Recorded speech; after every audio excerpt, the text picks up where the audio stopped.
Olá, bom dia. Seja bem-vindo ao ambiente virtual do 6º Congresso Nacional de Educação de Poços de Caldas. O congresso conta com o patrocínio da Unifeob, Telesapiens, Roca Imaginária, Escola Lumiar de Poços de Caldas, o apoio institucional do Instituto Alcoa, apoio Torre de Babel, ABED, Grupo Editorial Record e Nós Educação. O congresso é uma realização da GSC Eventos Especiais. E para fechar o pré-congresso 2022, temos o minicurso Metodologias Ativas, um despertar para as principais metodologias utilizadas na educação presencial e à distância, apresentadas de uma forma imersiva e envolvente. O minicurso tem um oferecimento da Telesapiens. Eu chamo agora a Alessandra Ferreira. Ela é jornalista com mestrado em comunicação e linguagens e especialização em design instrucional, avaliadora do INEP e gerente editorial da Telesapiens. Seja bem-vinda, Alessandra. Olá, Keila. Olá, todo mundo. É um prazer imenso estar aqui e poder dividir um pouco, porque eu acho que metodologias ativas e educação se faz dividindo, se faz compartilhando, se faz partilhando. E eu acho que é isso que a gente vai fazer nesse momento, compartilhar, dividir e aprender todos juntos. Só um pouquinho sobre metodologias ativas, porque eu acho que é nessa construção que a gente desenvolve, que a gente avança, que a gente aprende, que a gente transforma a vida das pessoas. É um prazer estar aqui com todo mundo. O prazer é todo nosso, Alessandra. Eu chamo também David Stephan, empresário há 27 anos, fundou faculdades e escolas técnicas em várias cidades do Nordeste brasileiro e atualmente é CEO da editora Telesapiens. Seja bem-vindo, David. Olá, Keila, é um prazer muito grande estar aqui com vocês. Tá? Nós agradecemos bastante, em nome da Telesapiens, o convite para contribuir nesse momento de aprendizagem com um tema que é tão aderente ao que nós fazemos no nosso dia a dia. A Telesapiens tem como missão levar conteúdos de qualidade, educação de qualidade para todos, em todos os lugares. Essa é a nossa missão, é para isso que nós acordamos todo dia, né, para trabalhar com motivação. E o que nos recompensa é saber que do outro lado tem um aluno estudando, né, com o nosso conteúdo, contribuindo, né, para o seu desenvolvimento profissional. Então, só agradecimentos de estar aqui. E quando a gente recebeu esse convite, né, da GSC, nós tivemos uma ideia, né? Puxa vida, vamos procurar, apesar de ser à distância, apesar de todas as dificuldades, né, que nós estamos vivendo no momento, mas vamos tentar levar esse conteúdo usando a própria metodologia ativa. Então, esse é o nosso desafio. Espero que vocês gostem. Maravilha, pessoal. A sala é toda de vocês. Se vocês precisarem de alguma coisa, eu vou ficar aqui no backstage. Um bom trabalho a todos. Combinado. Obrigada, Keila. Até depois. A gente não faz nada sozinho, né, David? A gente faz isso tudo em vida, em educação principalmente, e a metodologia ativa é exatamente isso, é fazer junto com o outro, dar o protagonismo para o outro, é essa construção em equipe que faz a coisa acontecer, né? O milagre da educação acontecer. E para isso a gente trouxe algumas parceiras aí, eu gostaria de chamar agora a presença delas, que é a Laura, a Regiane e a Carolina, que nos ajudam a ser nossas facilitadoras no processo e na conversa. Eu acho que vai ser muito mais uma roda de conversa entre nós 5 e mais vocês que estão aí, utilizando o chat para isso, utilizando os comentários, para que a gente possa construir essa caminhada junto. Não é? Bom dia, meninas. Bom dia. Bom dia a todos. Bom dia, Carol. Bom dia, Regi, Laura. Nós não estamos no mesmo lugar, apesar de estarmos com o mesmo cenário, tá?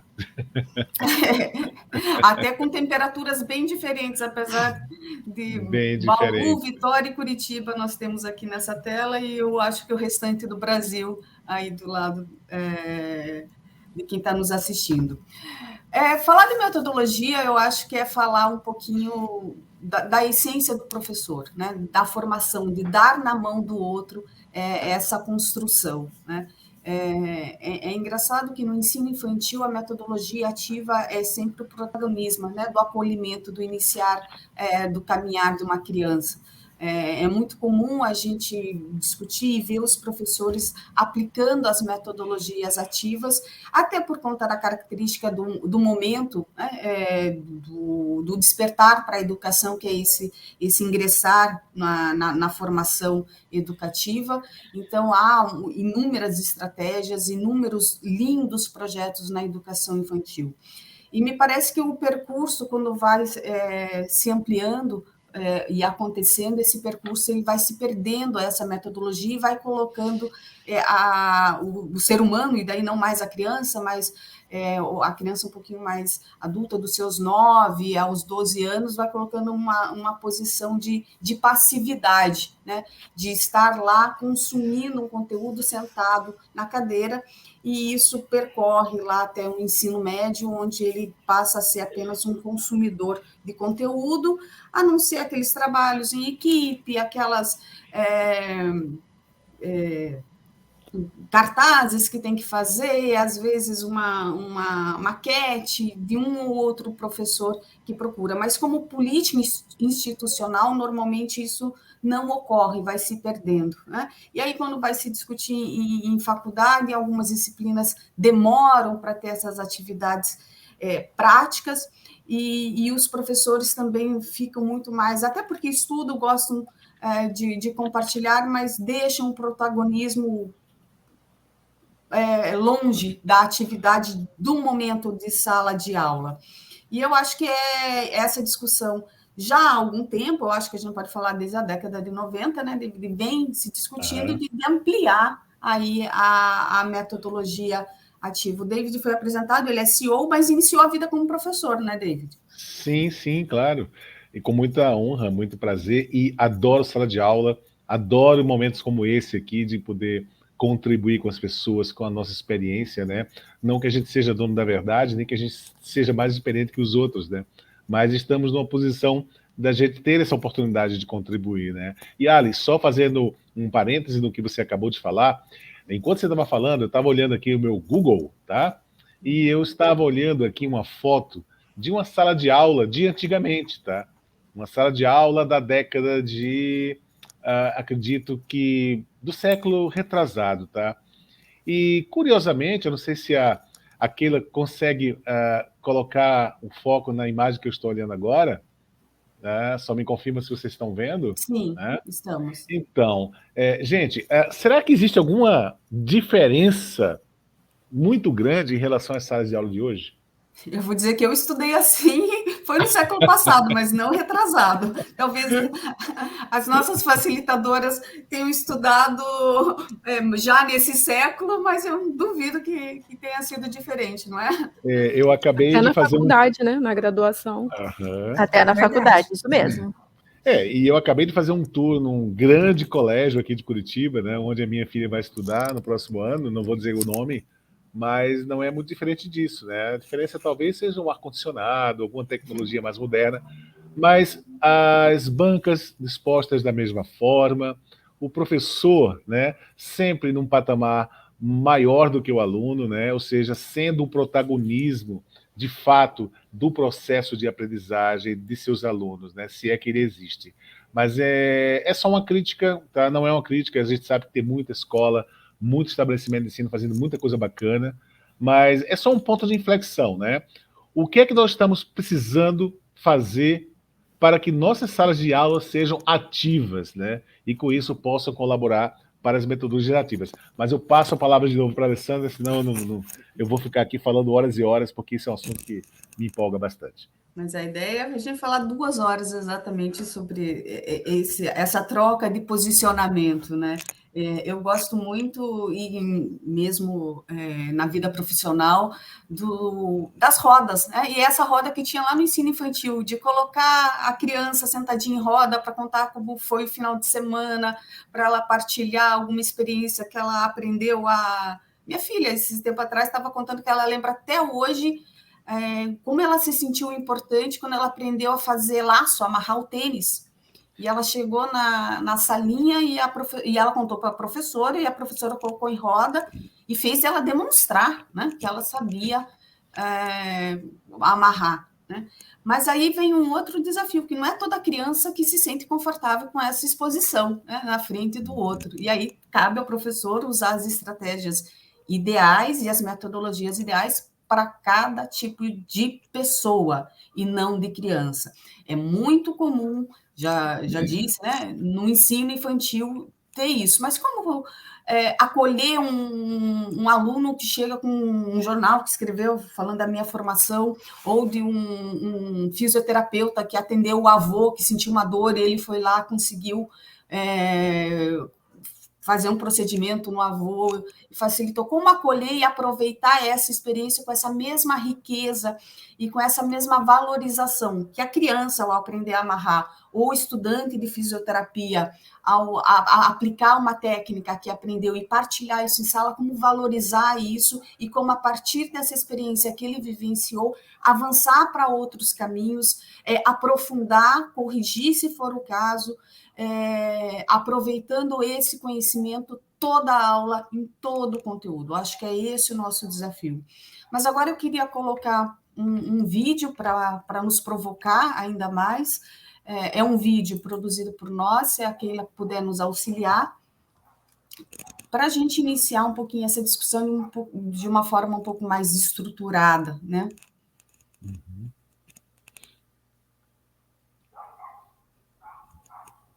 Vocês estão vendo a tela? Sim, perfeitamente. Então, vamos lá.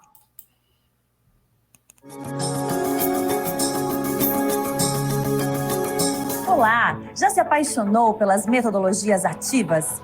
Em nossa aula de hoje, iremos apresentar as 3 metodologias ativas que comentamos na nossa aula anterior, para que você visualize a dinâmica da aplicação de cada uma e identifique os pontos em comum, que certamente serão muito úteis para inspirar a sua prática. Vamos lá? É importante destacar que não existem apenas essas... Vai avançar um pouquinho. E você também pode desenvolver métodos de ensino, partindo de sua prática pedagógica. Se esses métodos apresentarem as características que citamos na nossa aula passada, as experiências ativas de aprendizagem serão oportunizadas e teremos uma metodologia ativa. Vamos começar pela metodologia ativa, que está na crista da onda, a sala de aula invertida. Em 2007, os professores de química Jonathan Bergman e Aaron Sams criaram uma maneira diferente de ministrar suas aulas, motivados pela frustração com o fato de que muitos alunos não conseguiam interpretar os conteúdos e aplicar na resolução das tarefas que deveriam ser realizadas em casa. Daí chegou a inspiração. E se as aulas fossem gravadas e os alunos assistissem como dever de casa, sobrando um tempo bem maior durante a aula presencial para resolver os problemas e esclarecer as dúvidas? O professor não teria mais que repetir a mesma exposição 5 vezes por dia e dedicaria todo o seu tempo para acompanhar de perto a evolução dos seus alunos. E o estudante poderia assistir a lição quantas vezes fossem necessárias, destacando as dúvidas e esclarecendo diretamente com o professor na resolução de problemas práticos. Para inverter a aula, é fundamental que os vídeos sejam cuidadosamente preparados e que regras claras assegurem que sejam acessados e estudados previamente, assim como pré-testes de validação. Atualmente, existem variações que usam a mídia escrita, mas em sua concepção inicial, os vídeos são fundamentais. Agora vamos conhecer a aprendizagem baseada em problemas, também conhecida como PBL, da sigla em inglês. Em 1969, na Faculdade de Medicina da McMaster University, no Canadá, um grupo de professores baseados em teorias modernas de aprendizagem propuseram uma nova metodologia, baseada em 3 postulados. A aprendizagem deve ser construída. É fundamental que o estudante saiba o que vai fazer, como vai fazer e se o que fez alcançou os resultados esperados. E, por último, o resultado do aprendizado é otimizado quando a contextualização tem aderência com a prática profissional. A aprendizagem baseada em problemas, de uma maneira geral, atende à seguinte sequência de atividades. Primeiro, a apresentação do problema devidamente contextualizado. Segundo, os alunos, a partir de seus conhecimentos prévios, elaboram questões relacionadas ao problema, discutindo e interagindo entre si. Terceiro, tem início o processo de investigação, respaldado pelos recursos indicados e disponibilizados pelo professor. Quarto, por fim, sintetizam as reflexões e apresentam as possibilidades de resolução do problema inicial. Lembra as muitas vezes que não entendíamos a forma como o professor explicava e pedíamos socorro a um colega? Vamos resgatar essa memória e compreender as motivações da peer instruction, ou aprendizagem por pares. O professor Eric Mazur leciona física introdutória em Harvard desde 1984, mas a exemplo do Jonathan e do Aaron, da sala de aula invertida, percebeu que seus alunos não estavam aprendendo e decidiu fazer algo. A aprendizagem por pares tem 2 objetivos básicos: explorar a interação entre os alunos durante as aulas expositivas e focar a atenção dos estudantes nos conceitos que servem de fundamento. A dinâmica fica dessa forma. O professor faz apresentações curtas sobre pontos chaves, sendo cada apresentação seguida de um teste conceitual. Por sua vez, cada teste conceitual tem a seguinte modelagem: 1 minuto para a proposição da questão, 1 minuto para que os estudantes pensem, entre 1 a 2 minutos para que os estudantes anotem suas respostas, que é opcional. Convençam seus colegas, aqui a aprendizagem por pares acontece efetivamente, e anotem as respostas corrigidas. 2 minutos para que o professor dê o feedback e explique a resposta correta. Aprendizagem em pílulas muito eficientes que conferem dinamismo e interação ao processo. É possível aplicar em sua disciplina? Experimente! Chegamos ao final de nossos estudos sobre metodologias ativas e espero que a semente do interesse sobre este tema germine e que você continue explorando e experimentando as inúmeras metodologias ativas que já temos registradas no contexto acadêmico. Acreditamos que suas aulas ficarão muito mais interessantes e os seus alunos muito mais motivados e felizes por conseguirem aprender de fato e de uma forma produtiva e prazerosa. Deixo aqui um grande abraço e uma reflexão do mestre Paulo Freire. Até a próxima!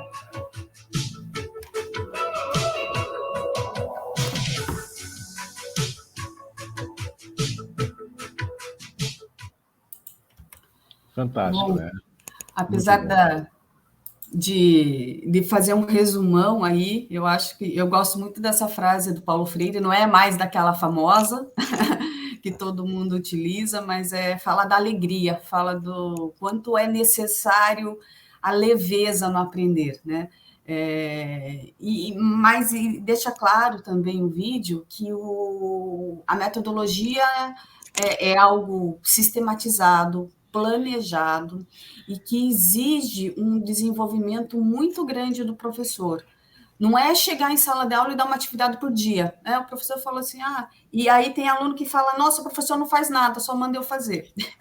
Preparar uma aula com metodologia ativa, de fato, dá trabalho ao professor, porque dar o protagonismo controlado, organizado e saber para onde vai, né? A gente escutou muito essa fala, o aluno tem que saber para onde vai, saber o que ele precisa fazer, exige muito planejamento do professor e muito controle, né?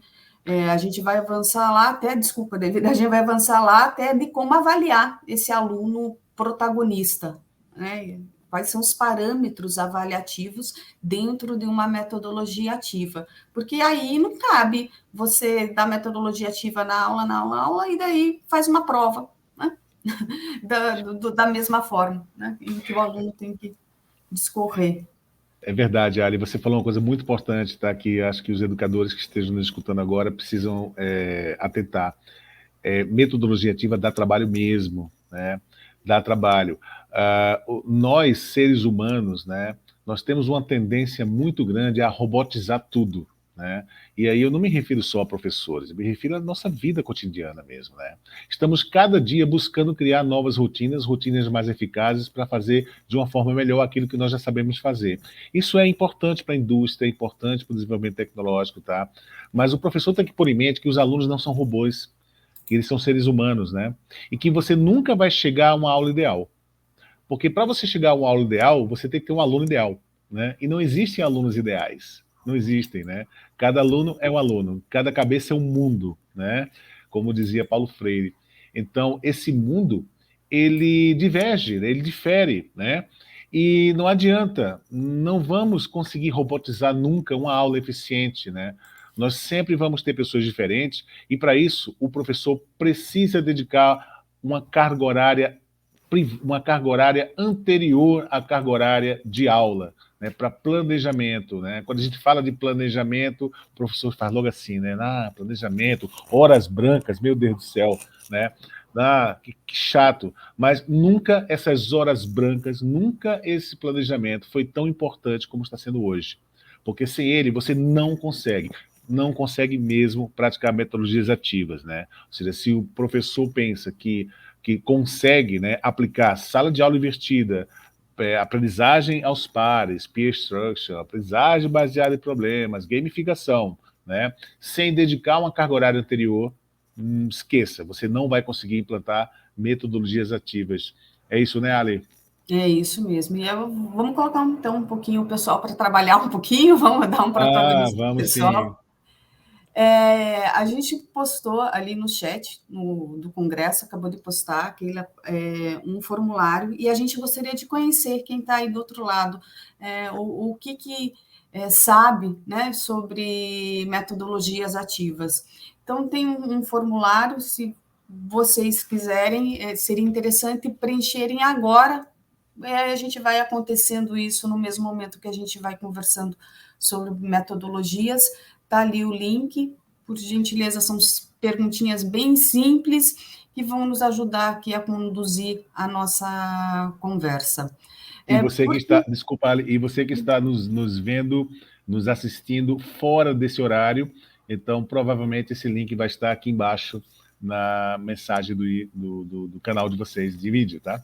Isso, fica registrado e a gente recolhe isso depois. Mas queria aproveitar esse momento de falar de professor e escutar um pouquinho o outro lado, né? Porque o que acontece é que o professor fala, o professor desenvolve, mas quem consome é quem está sentadinho naquela imagem lá que o David compartilhou no início. E faço a pergunta para as nossas facilitadoras que vão compartilhar a experiência delas aqui como alunas agora. Estou surpreendendo elas, porque a gente não havia combinado esse tipo de questão, mas eu queria saber qual que são as melhores lembranças de professores, que tipo de ações deixaram marcas, porque eu acho que isso é importante, saber que o professor deixa marcas, né? Seja positivas ou negativas. Eu acho que o que todo professor quer é deixar um legado de boas lembranças, não só do conteúdo, mas daquilo que ele fez de diferente. Eu acho que as lembranças que a gente carrega dos professores é porque o professor te deu um protagonismo em algum momento, ele te valorizou de uma forma diferente, né? Carol, qual que é a tua lembrança aí mais... Vamos falar das positivas, né? E pode falar também de uma negativa, porque também é aprendizado. Eu acho que eu vou começar a falar da negativa, que eu tenho... Assim, eu demorei muito para estudar de verdade, para aprender a estudar, né? Eu falo que eu aprendi a estudar depois com a faculdade e também com uma experiência que eu tive de estudar para concurso. E sem perceber, eu estudei com metodologia ativa, né? Então, foi baseado num projeto, um projeto de vida, que seria passar na prova. Eu estudava por EAD, então é aquela coisa que é 100% da dedicação sua, você vendo, assistindo vídeo, procurando curso, pesquisando as melhores informações, e também fazendo questões antes da prova, fazendo muitas provas, né? Que era quem estuda para concurso sabe que eles fazem muito uma sala de aula invertida sem perceber. Faz muita prova e depois acaba indo para o conteúdo procurar a resposta no conteúdo, na aula, na troca de ideia com os professores. Então, isso foi muito rico. E eu vim, assim, de uma formação que, como eu estudei a maior parte da vida em escola pública, quando eu entrei na escola particular para querer cursar uma faculdade boa, eu tive dificuldade e eu tinha vergonha de expressar essa minha dificuldade, porque eu tinha falhas estruturais lá em matemática, em inglês. Então, eu tinha vergonha e meio que me isolava nas matérias que eu não era boa e focava nas que eu era muito boa, como português, história, geografia, algumas outras. E só que eu realmente descobri a estudar, descobri o meu perfil, descobri como me desenvolver com o EAD. Então, é por isso que eu sou apaixonada realmente por estudar e pelo EAD, né? E pelas metodologias ativas. Porque eu aprendi a estudar quando eu tive na minha cabeça que eu era a protagonista, que eu era responsável pelo meu desenvolvimento profissional, que não ia ser um professor, que não ia ser um curso que ia determinar nada, nem a faculdade ser pública ou privada, ou independente de títulos, né? Hoje a gente valoriza muito o professor que ele da cultura maker, o youtuber. Muitas vezes ele não tem um mestrado, um doutorado, mas ele tem a experiência prática, ele tem uma didática boa para ensinar. Então, a mentalidade da sociedade hoje e da metodologia está mudando totalmente, né? E a forma como a gente consome esses produtos, o ensino, como que a gente encara a nossa responsabilidade de aluno em aprender e em se desenvolver, né? Ela mudou totalmente no novo cenário. Então, não tem como fugir para aquela... A metodologia ativa, ela é realidade. Não adianta a gente querer ficar preso no tradicional, né? Sem dúvida. E, Laura, qual que é a tua lembrança? Eu vou pegar recente, né? Porque pela idade de vocês é uma lembrança recente. Só a carinha. Eu vou aproveitar o gancho da Carol para falar sobre a graduação também. Eu falo que eu aprendi a gostar de trabalhar com EAD do que estudar, porque na graduação eu não tive experiências muito boas relacionadas ao ensino à distância, metodologias ativas. Sem saber, a faculdade também trabalhava com a sala de aula invertida, porém de uma forma um pouco não correta, vamos assim dizer, né? A gente tinha aquelas disciplinas que a gente precisava estudar em casa, para que na sala de aula o professor tivesse mais tempo de tirar as nossas dúvidas, mas era um pouco diferente. A gente chegava lá e só sentava e esperava. Se alguém tivesse dúvida, o professor respondia, se ninguém tivesse dúvida, era tipo aquela famosa aula vaga, né? Então, eu não tive uma boa experiência como aluna no EAD, na graduação, mas me apaixonei pelas metodologias ativas quando eu comecei a trabalhar mesmo, a entender, como a Carol falou, que nós temos que ser o protagonista mesmo da nossa aprendizagem, né? Então, foi uma experiência, começou ruim, mas depois a gente vai entendendo como que é, né, como que deve ser, e busca fazer melhor como profissionais, no caso dessa área. Mas o quanto é desafiador, né? Isso, imagina o professor chega e nenhum aluno fala em sala de aula, fica todos quietos, e qual é a estratégia como docente que ele tem que ter naquele momento em que... Existem duas situações, eu acho, para a sala de aula invertida, que quem dá aula há mais tempo já deve ter passado. Primeiro que ele passa o estudo, os apontamentos, e chega em sala e ninguém fez.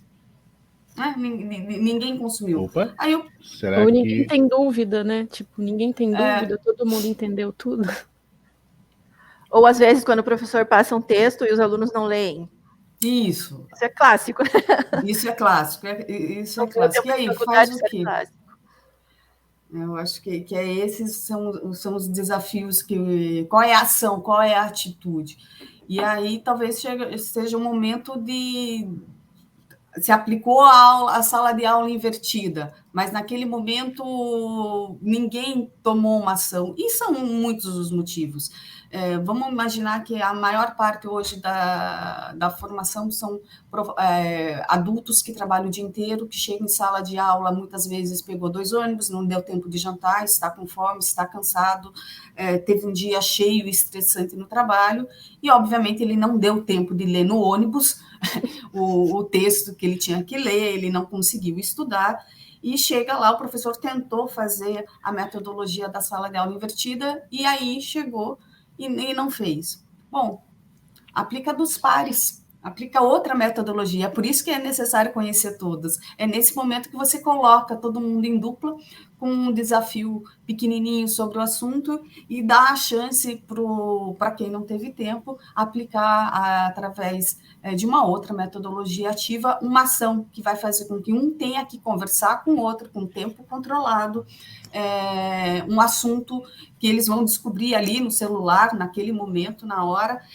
e aí também não dá sono, né? Porque à noite, na aula, às 10 horas da noite, depois de um dia cansado, dá sono, sim. Já viveu essa experiência, David? Já vivi, sim, né? E eu tenho uma experiência para relatar para vocês que é muito positiva que eu tive, tá? Eu estava no primeiro ano do ensino médio, na minha época, já deu para perceber que eu não sou tão novinho assim, né? Não era ensino médio, era segundo grau, né? E no primeiro ano do segundo grau, teve uma feira de ciências na escola onde eu estudava, e o professor de física, que era um querido, uma pessoa maravilhosa, ele pediu para a gente fazer um trabalho, né? E que a gente escolhesse o tema.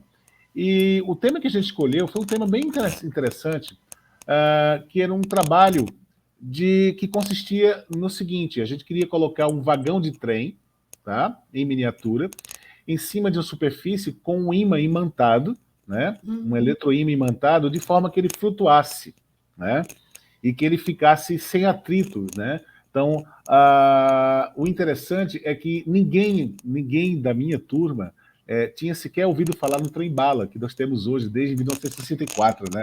Mas a gente não conhecia. Lembrando que naquela época não tinha internet, hein, gente? Tá? É bem aí de 1982, por aí, tá? Não tinha internet, então ninguém sabia dessas coisas. E o interessante é que a gente se reuniu na casa de um colega nosso, na garagem dele, a gente montou esse trem, né? Montou literalmente esse trem, como diz o mineiro, né? Tá? Então a gente montou o trem, né? Fizemos um eletroímã, fizemos uma bobina, enrolamos com fio de cobre, ligamos na tomada e o que aconteceu?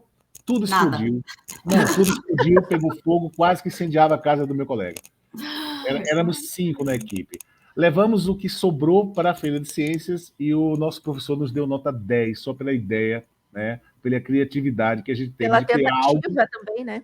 Isso, e pela inovação também, né? E foi aí que ele falou: olha, isso que vocês fizeram, tentaram fazer, já existe, é o trem-bala. Existe desde 1964, foi criado no Japão. Então, foi muito bacana. E o interessante é que, a partir desse momento, eu tomei a decisão de fazer engenharia, né? E, apesar de não ter exercido engenharia na minha vida, né? Eu enveredei para informática e depois para educação, mas eu devo muito à engenharia por muitas contribuições que eu tive, né, como pensamento sistêmico, né, a raciocínio estruturado. Então, muita coisa que eu uso hoje como ferramenta, eu devo ao curso de engenharia.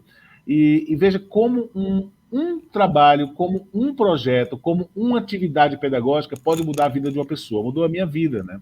Então, daí desencadeou toda uma carreira que até então não sabia o que eu ia ser quando crescesse, entende? Não, é fantástico saber que uma atividade transforma a vida. A gente pensa que tem que inventar. Nós temos que dar, né? E a cada dia a gente vai transformar a vida de um aluno. Eu acho que aqueles melhores professores é aqueles que fazem ter certeza que você é o peixe dele, porque ele te ouviu. E é isso o desafio do educador, de ouvir e de entender o processo de cada um, né? O caminhar de cada um através de processos que deem o protagonismo ao outro. Esses trabalhos em equipe, eu acho que marcam a vida de todo mundo. A rede é publicitária, eu acho que também, né, assim como a Carol, também deve ter boas histórias, não é, rede de trabalhos práticos e que marcaram a tua vida, não? Ai, Ali, trabalhos práticos eu não consigo me lembrar agora, mas pegando o gancho aí da tua fala, eu queria falar sobre a palavra acolhimento, porque na minha primeira graduação, que foi pedagogia, não foi publicidade, a Carol que é publicidade, eu me lembro que eu andei faltando aula por um tempo, assim, e quando eu voltei, né, a professora veio me dar um abraço, falou: que bom que você não desistiu, que bom que você está aqui, eu gosto de você, né, e eu nunca me esqueço disso. E aí, falando de acolhimento, né, a minha segunda graduação, que eu não concluí ainda, né, em 2019, quando eu iniciei, por questões de trabalho, eu fiquei um tempo, essa já era EAD, formato EAD. Eu fiquei um tempo sem acessar o AVA, sem fazer nada por questões de trabalho, né? Estava muito atarefada. Mas aí, um determinado dia, eu recebo uma mensagem do tutor, né? Olha, percebi que você está ausente, se você tiver com alguma dificuldade, nós estamos aqui para te auxiliar e etc. E aí, eu acho que dá para fazer uma boa relação nessa questão do acolhimento, né? De você sentir assim, eu não estou sozinha, né? Eu tenho ali um professor, eu tenho um tutor, eu tenho alguém olhando por mim. E foi essa minha experiência que eu lembrei agora, né? Para relatar para vocês. Porque metodologia dá o protagonismo e desenvolve não só o conteúdo, né? Eu acho que isso entra naquela discussão que é a preocupação nossa é de dar uma habilidade, uma competência, e às vezes o professor pensa muito no conteúdo programático, ensinar a fazer alguma coisa. A aplicação das metodologias ativas, isso já é credenciado, já é fato, estabelece outros desenvolvimentos que fora do conteúdo técnico, basicamente, né? Então, quando a gente acolhe, né, e demonstra esse cuidado, como a Regi colocou, você está demonstrando, olha, tem um outro ali, né? A gente precisa de você aqui também, não só para o seu crescimento, mas para o nosso crescimento, né? Porque ocorre muito no sistema antigo e sozinho, é que o cara senta sozinho, você não deixa ele conversar com o par, né? Manda todo mundo ficar quieto, e faz uma prova que ele não pode compartilhar o conteúdo, quer dizer, ele não pode colar ou filar, como diz no Nordeste, né? O conteúdo, ele tem que fazer tudo sozinho, e é uma sociedade assim... Até porque a cola é uma forma de aprendizado, né? Não é? Para você estruturar uma cola, de você pensar um modo de você ter acesso àquela informação sem ninguém perceber. No meu tempo, a gente escrevia bem pequenininho no papelzinho, assim, gente, você aprende colando. Decorar ser estratégico, né? Eu fiz muito isso, tá? Eu fiz muito isso e terminava também. Que na hora da prova eu nem consultava, porque eu já tinha decorado. Já tinha decorado. Eu ficava tão nervosa que não tinha coragem. E nesse ponto da fala da Lê, o que me vem na cabeça? Assim, que o papel do professor, antes de tudo, antes de passar o conhecimento dele, de apontar os caminhos, que eu penso que na metodologia ativa é mais apontar os caminhos para que a pessoa se desenvolva, antes de tudo, ela motivar o aluno, né? Ela inspirar o aluno.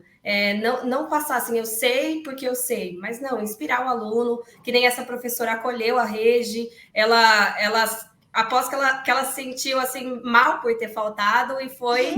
Se a pessoa se ela fosse repreendida, talvez isso fizesse ela desistir do curso. Exatamente. Mas não, ela acolheu e ela deu uma palavra de motivação para ela, né? E isso faz toda a diferença. E esse papel do professor na motivação é fundamental, né? É fundamental. E a gente pensa que motivação é só para criança, mas não, né? Motivação a gente precisa, quanto adulto, fazer alguma coisa, como o David falou, levantar da cama cedo com alegria, né? Como Paulo Freire nos ensinou, com alegria e com beleza, né? Então, a gente precisa fazer isso. Então, a metodologia ativa é oferecer isso, é oferecer uma condição de desenvolvimento da comunicação. Então, quando você coloca lá um par para falar, quando você coloca um ponto que ele tem que defender num tribunal de júri simulado, por exemplo, em qualquer dinâmica, em qualquer atividade prática que o professor propõe, de qualquer uma das metodologias, você está desenvolvendo necessariamente a comunicação do aluno, a capacidade dele ser objetivo, claro, direto, a empatia com o outro, porque ele vai ter que ouvir o outro, ele vai ter que acolher o outro, saber que aquela opinião, defender e respeitar a opinião do outro, então ter empatia, ter responsabilidade com aquele conteúdo. Então, quando você coloca uma ação de uma sala de aula invertida, que você tem que apresentar alguma coisa, você tem que pôr um parâmetro que você tem que apresentar isso porque vai ter uma consequência, né? Na sala de aula, normalmente apertar de um ponto, enfim, uma atividade a mais que você tem que fazer, a gente precisa disso, desenvolver essa responsabilidade no jovem de que a metodologia ativa traz causas e traz umas consequências que ele precisa assumir. E a resiliência de aprender com o erro. Toda metodologia ativa, ela é o desenvolvimento de motivação, né, de valorização, como a Carol diz, mas do erro. Ela permite o erro, e o erro é necessário. E essa correção do erro é necessária ser feita pelo professor. É claro que todo mundo vai ter uma história de um professor que acabou comigo em público, né, falou que eu era... eu acho que existem formas e formas. Então, a comunicação, o acolhimento, falar, acolher o erro e demonstrar um caminho correto é super necessário.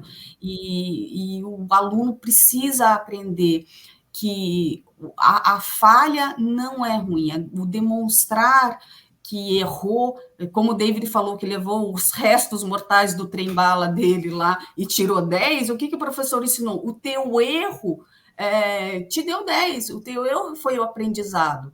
Você tem que ter essa coragem de exposição da sua fraqueza para receber ajuda do aprendizado, para ter a indicação. É aquela pessoa que esconde, que não sabe, chega na prova e não consegue demonstrar. E aquela pessoa que fala que tem dúvida, que levanta a mão, que pergunta, ou que expõe um erro, né? Como fez o trem-bala lá. Olha, foi isso que sobrou, né? Eu errei e está aqui.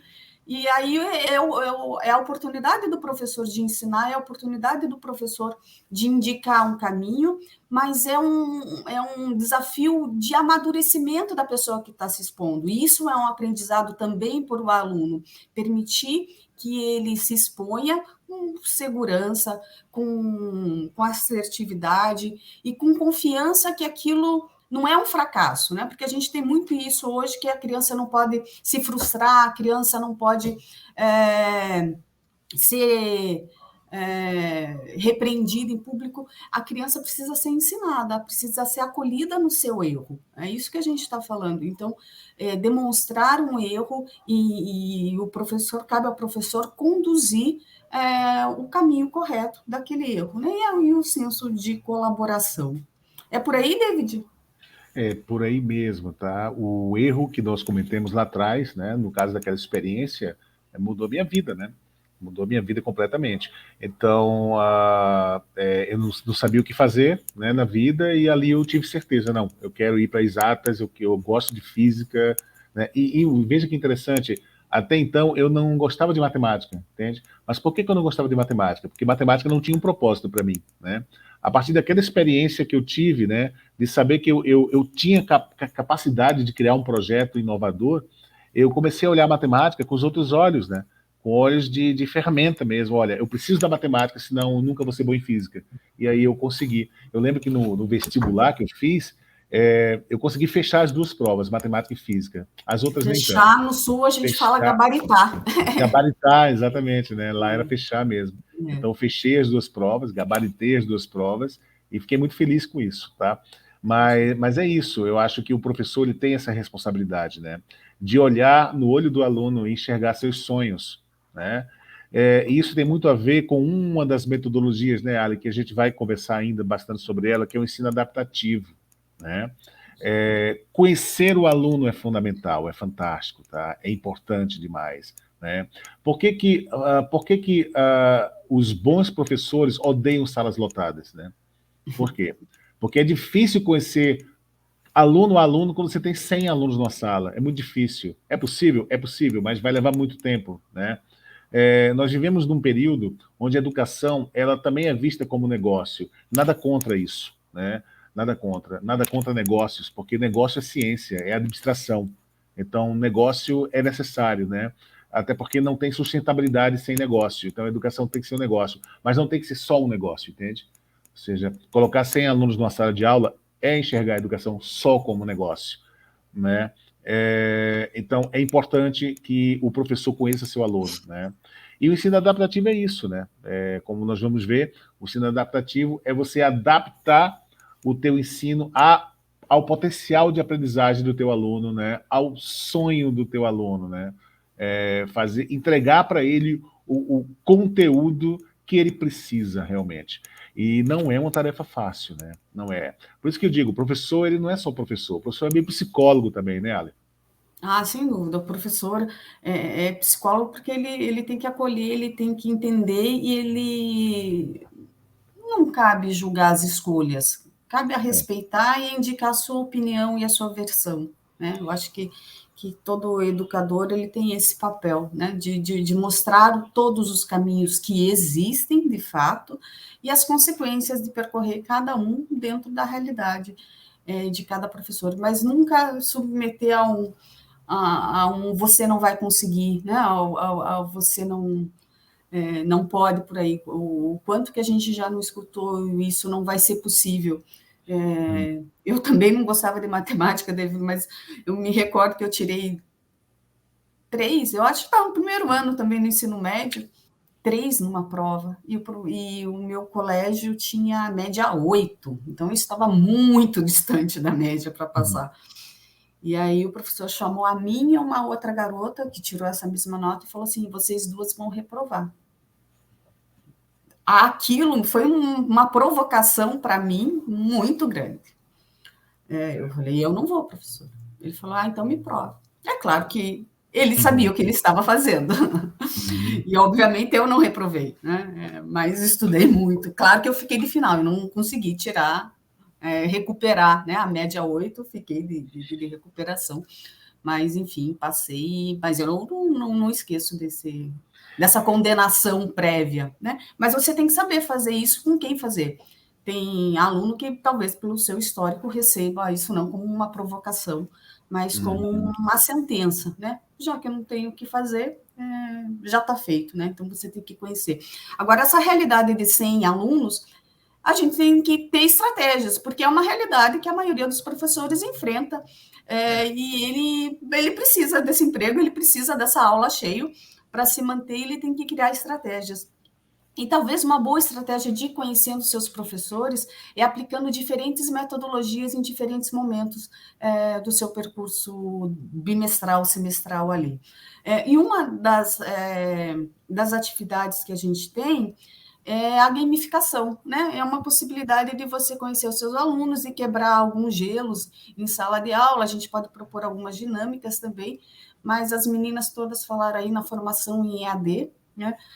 A gamificação não existe só no EAD, obviamente existe de forma presencial e com muito sucesso, mas eu queria propor agora da gente brincar para depois conversar um pouquinho de game e até de indicar, né, caminhos, o quanto isso hoje em dia já saiu lá daquele antigos joguinhos que a gente fazia em sala de aula de cartas, de algumas coisas que os professores inventavam, porque a gente tem visto hoje de simuladores e de outras possibilidades de gamificação.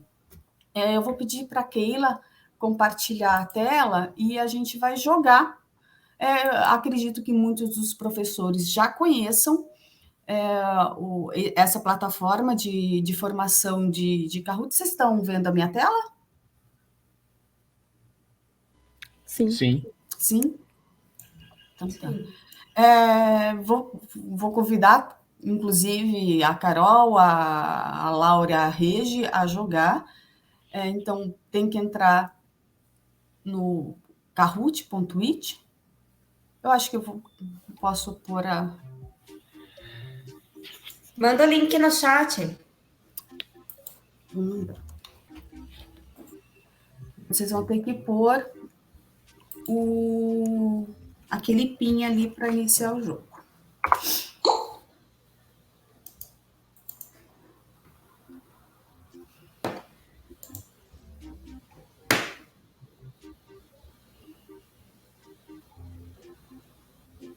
Apesar que está aqui, ó, kahoot.it. Essa plataforma é uma das muitas que existem. Normalmente, quem estuda línguas utiliza. Eu gostava, quando eu dava aula, eu gostava de utilizar isso muito no momento de revisão, para não ter aquilo, Laura, de mandar todo mundo tirar dúvida e ninguém falava. Eu propunha sempre esse joguinho. E de fato, eu levava um pirulito, levava alguma coisa... E vocês não acreditam como salas com 100 pessoas, as pessoas se envolviam, as pessoas queriam participar, e isso estimula, e isso gera, dá para jogar em equipe, dá para jogar individual, se joga com celular, hoje em dia isso é uma realidade que você consegue fazer em sala de aula, a maior parte das escolas, eu acho, de ensino privado já tem Wi-Fi, então os alunos conseguem jogar facilmente, e isso estimula até para levantar as dúvidas. Então, quando você coloca lá algumas questões que eles erram, aí é a oportunidade do professor de falar a resposta certa e de propor alguma coisa, e eu utilizava muito como revisão de prova, colocar lá, mas serve no momento de abertura de uma avaliação. Uhum. A Laura entrou. Estou tentando entrar aqui. Estou recebendo um e-mail deles. Uhum. Eu estou tentando entrar também. Eu gostei da música. Se vocês entrarem por esse link, fica mais fácil de colocar o PIN e entrar. Eu precisei criar uma conta. Não. Se era isso. Vai pelo www.kahoot.it. Tá. Acho que a conta é para montar o jogo. Eu também precisei ter uma conta, estranho. Kahoot. Ah, tá. Eu entrei pelo segundo. Tá. Já vai dar certo. Kahoot.it. Aí tem que inserir o PIN do jogo. Isso. 730, 36, 27.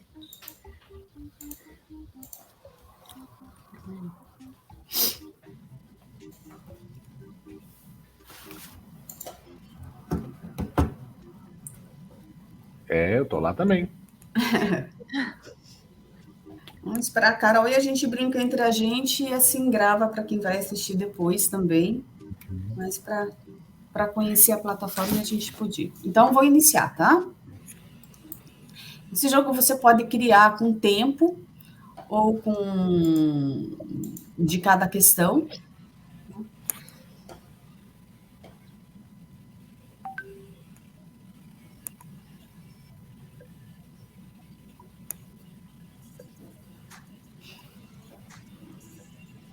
Vocês podem ir respondendo aí, tem uma resposta só. Mas onde vê a pergunta aqui? Não tá aparecendo. Vocês estão vendo na minha tela. Ah, tá. No de vocês tá. só aparece... Entendi agora. Tá. No de vocês só aparece a resposta. Tá. Vou avançar, então. Desculpa, eu que não orientei bem, né? Na minha tela aparece a pergunta e no celular de vocês, só vocês têm que clicar só na resposta certa. Vou para a próxima. Entendi. Olha lá, quem é? A Laura, só que acertou. A gamificação pode ser chamada de ludificação, isso é verdadeiro ou falso? Vocês só têm que marcar a resposta correta aí. Laura, você já tinha jogado? Não. Não? Foi no chute. Não, mas já conhecia a plataforma, não? Não conhecia, interessante. Não. É interessante mesmo, né? Ok, tô no páreo ainda. Alguém respondeu na minha frente, mas tudo bem. Tem tempo.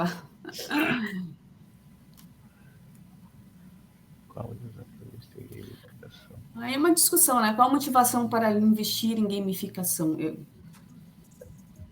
Mas ele está me mostrando aqui só retângulo, quadrado, círculo. Isso.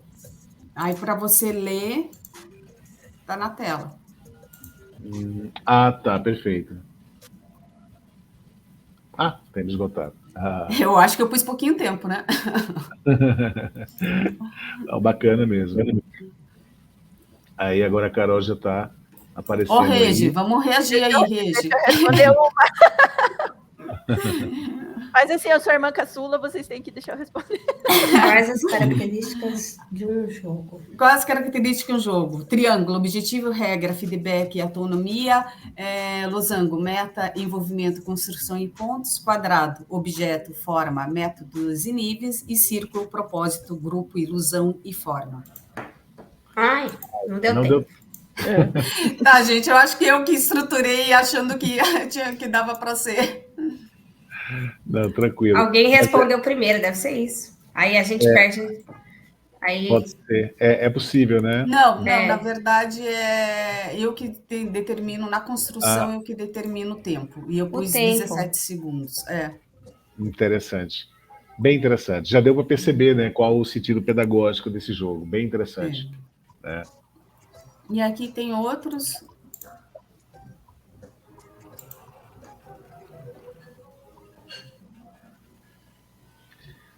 A gente pensa, né, às vezes, que gamificação só é possível com tecnologia, mas não, né?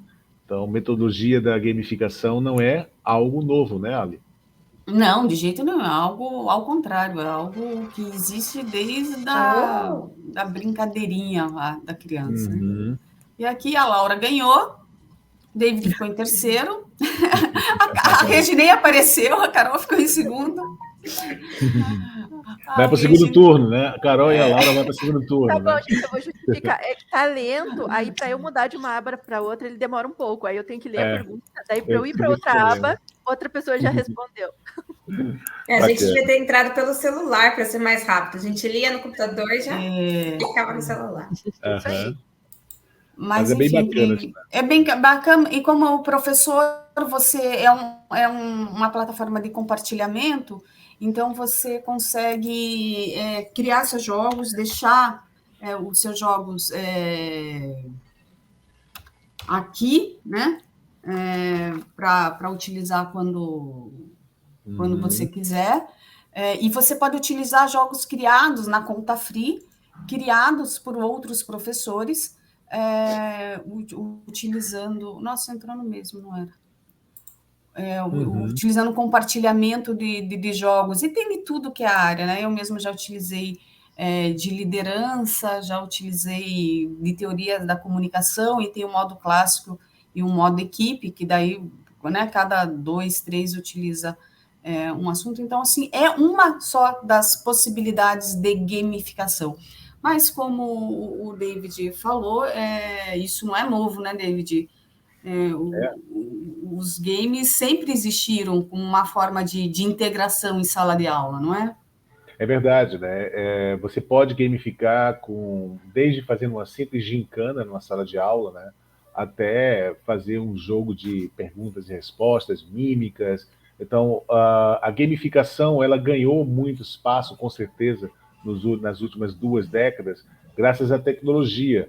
Mas ela não precisa necessariamente de tecnologia para que você, professor, possa aplicar isso na sua sala de aula, né?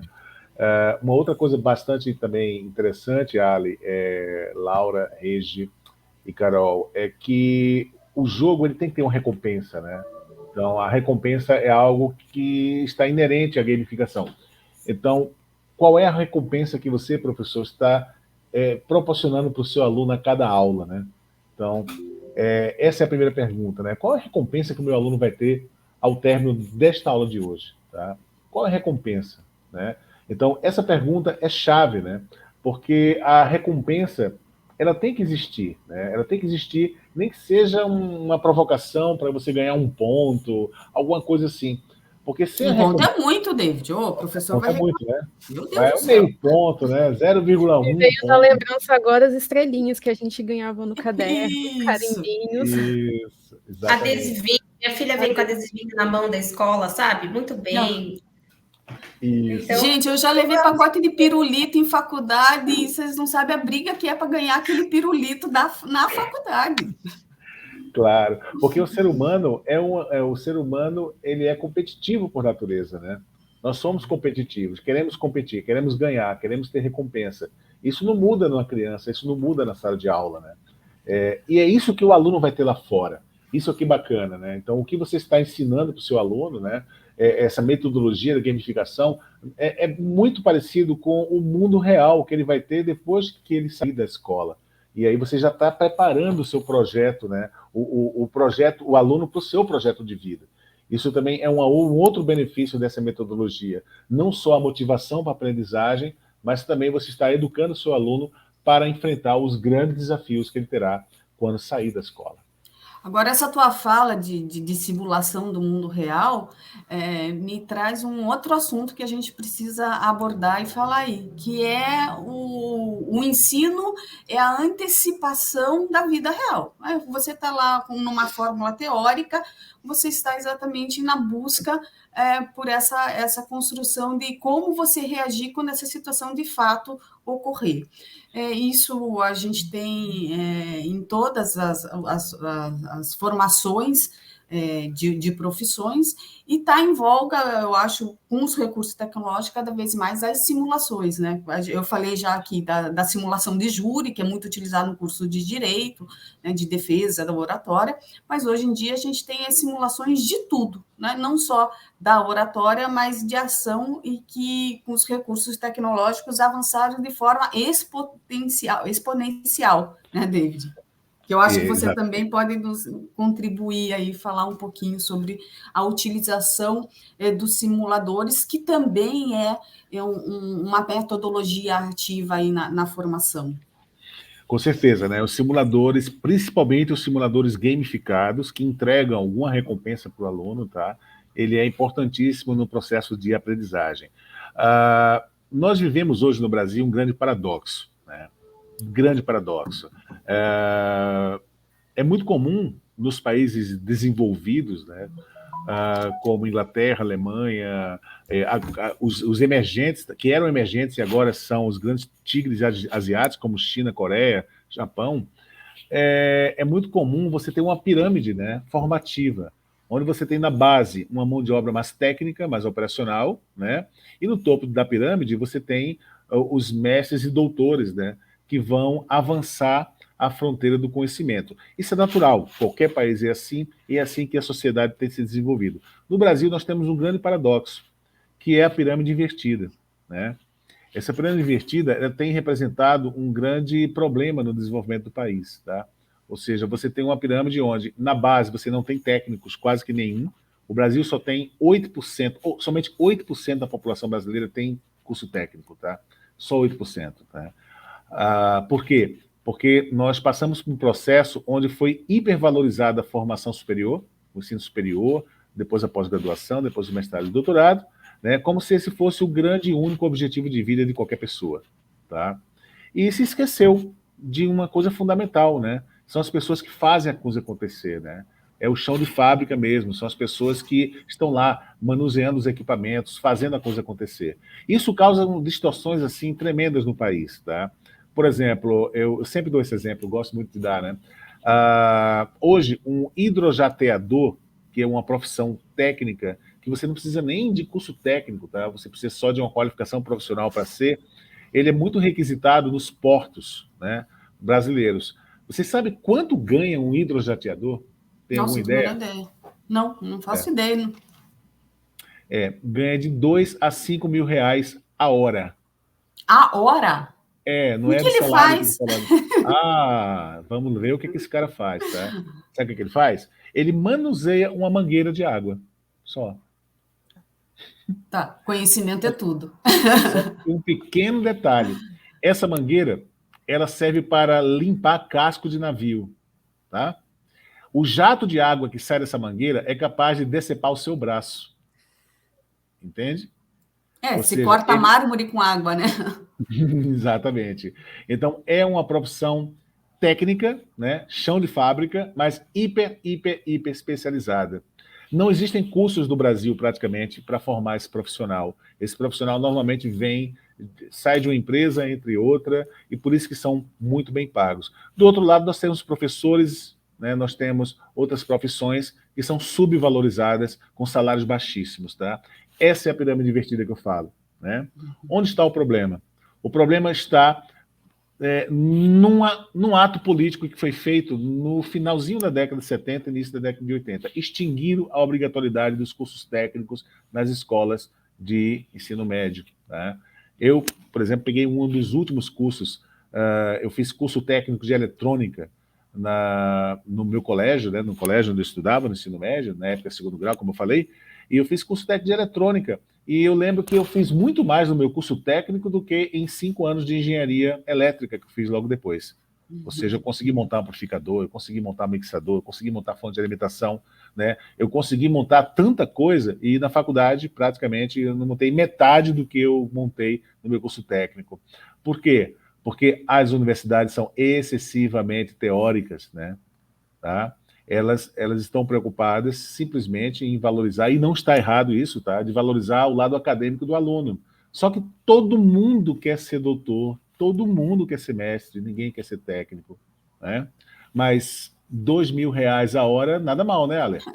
Opa, nada mal mesmo, a hora, meu Pois Deus. exatamente, né? Então, o resultado, enquanto que no Reino Unido 65% da população é técnica, né? Na Coreia 73% é técnica, enquanto que na Alemanha 52% da população é técnica, no Brasil apenas 8%, e essa é a razão de nós termos uma grande pirâmide invertida no país. Como isso pode mudar? Isso pode mudar com prática, com laboratório, né? Ensinar as pessoas a fazer as coisas. E eu por acho isso que cada vez mais quem pensa, e aí quando você fala, o academicismo está em saber, não só em pensar, mas em saber como fazer exatamente, né? Você falou do exemplo da Inglaterra, eu acho que as nossas pesquisas cada vez mais têm que ser de ações de mudar a nossa sociedade em algum aspecto, né? Claro. Então, aí é colocar o pessoal para fazer e para alterar a realidade. E isso vem de uma metodologia ativa, de dar o protagonismo na mão, né, do estudante, do educando, uma ação prática, uma ação executiva. E essa parte, sim, do pensar, parte, sim, da reflexão, mas parte para testar essa reflexão, para testar esse aprendizado teórico na prática. E aí eu vou pedir para você falar dos simuladores, né, na prática, Exatamente. sem colocar em risco a vida de ninguém, se fosse na área de saúde, por exemplo. É verdade, né? Um dos grandes problemas dos cursos técnicos, tá? Por que extinguiram isso lá atrás? Porque era caro oferecer isso nas escolas, né? Só para você ter ideia, para você montar um laboratório de enfermagem, um laboratório de análises clínicas, você gasta hoje de 130 a 150 mil reais, no mínimo, tá? Até R$1 milhão para você montar um laboratório desses, né? Graças à tecnologia de aprendizagem imersiva, é possível hoje oferecer uma experiência para o aluno, né, de forma sustentável economicamente para a escola, onde ele não vai deixar de ter essa experiência. Eu estou compartilhando minha tela agora, vocês conferem se vocês estão vendo minha tela, por favor. Ainda não. Ainda não? Agora Vou pedir ajuda da Keila. Ah, ótimo. Então, vou só dar um exemplo aqui da potencialidade que isso tem, tá? Então, eu tenho aqui um dos muitos simuladores que a Telesapiens oferece hoje, que é o simulador de tipagem sanguínea, né? Esse simulador é um simulador que economiza para uma escola um investimento de algumas centenas de milhares de reais, tá? E entrega para o aluno no seu desktop ou no seu celular uma experiência imersiva como se ele estivesse dentro de um laboratório, tá? Então imagina, por exemplo, que o aluno ele vai ter uma experiência onde ele vai ter todos os procedimentos necessários para fazer uma experiência de tipagem sanguínea, ou seja, descobrir qual que é o RH de um sangue, né? Enfim. Então, você tem aqui um tutorial onde o aluno tem a sensação de estar no laboratório, né? Essa sensação pode ser maior com o óculos de realidade virtual, onde você vai ter uma sensação, em vez dessa mãozinha, né, está aparecendo e você clicar nela, vai aparecer a sua própria mão pegando na luva, pegando no tubo de ensaio, né, e fazendo todo esse procedimento aqui, como vocês estão vendo, tá? Então, isso aqui é só um exemplo de dezenas de simuladores que a Telesapiens oferece hoje para uma escola técnica, para uma faculdade, para um colégio, né, poder realizar desde experiências de biologia, microbiologia, até topografia, anatomia, fisiologia, ou seja, isso representa um avanço muito grande, porque em vez de o aluno disputar a vaga no laboratório para uma vez na semana poder fazer essa experiência, ele pode fazer isso todos os dias e repetir dezenas e centenas de vezes, né? Adquirindo muito mais expertise naquilo que se propõe a fazer. Qual o resultado disso? O resultado é prática imersiva, né? É fazer com que o aluno consiga chegar na escola e aí sim fazer uma experiência depois de já ter feito várias vezes essa experiência e aí conseguir adquirir uma habilidade técnica significativa. Aqui vocês estão vendo que existe um tutorial, né, onde o aluno está sendo orientado a fazer esse procedimento. Mas nós temos uma versão desse simulador também, que é uma versão gamificada, onde não há qualquer tipo de mensagem, qualquer tipo de orientação. O aluno tem que descobrir o que tem que fazer. Qual que é a vantagem disso? A vantagem é que ele começa a refletir, não de forma mecânica, né, como vocês estão vendo aqui, mas de uma forma refletida, né, de uma forma crítica sobre os procedimentos que ele tem que fazer.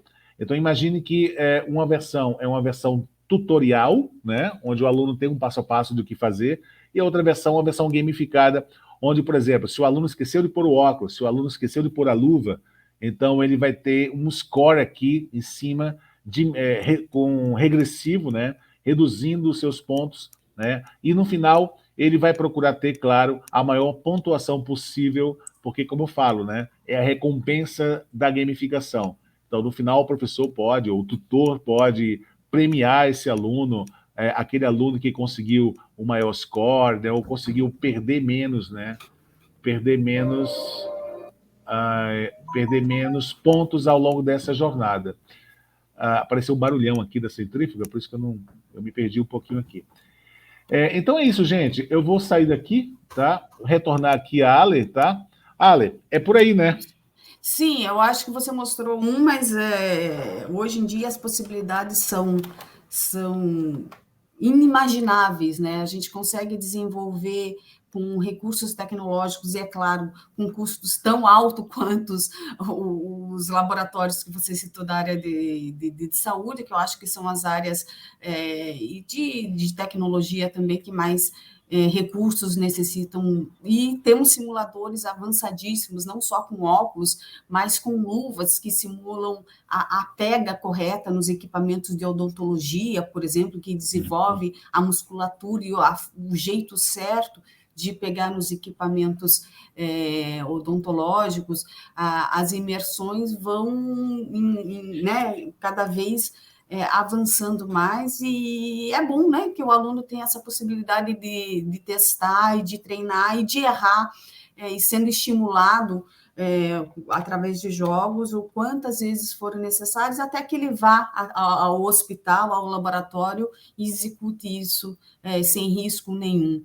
É claro que houve um desenvolvimento, acredito, muito grande, provocado, inclusive, pela a pandemia, né, essa nova necessidade aí de interação restritiva que a gente está vivendo, e isso foi ótimo para a educação, porque tá fazendo com que o Brasil, de uma forma especial, invista numa área em que era um pouco, joga lá ele para testar com qualquer um, né?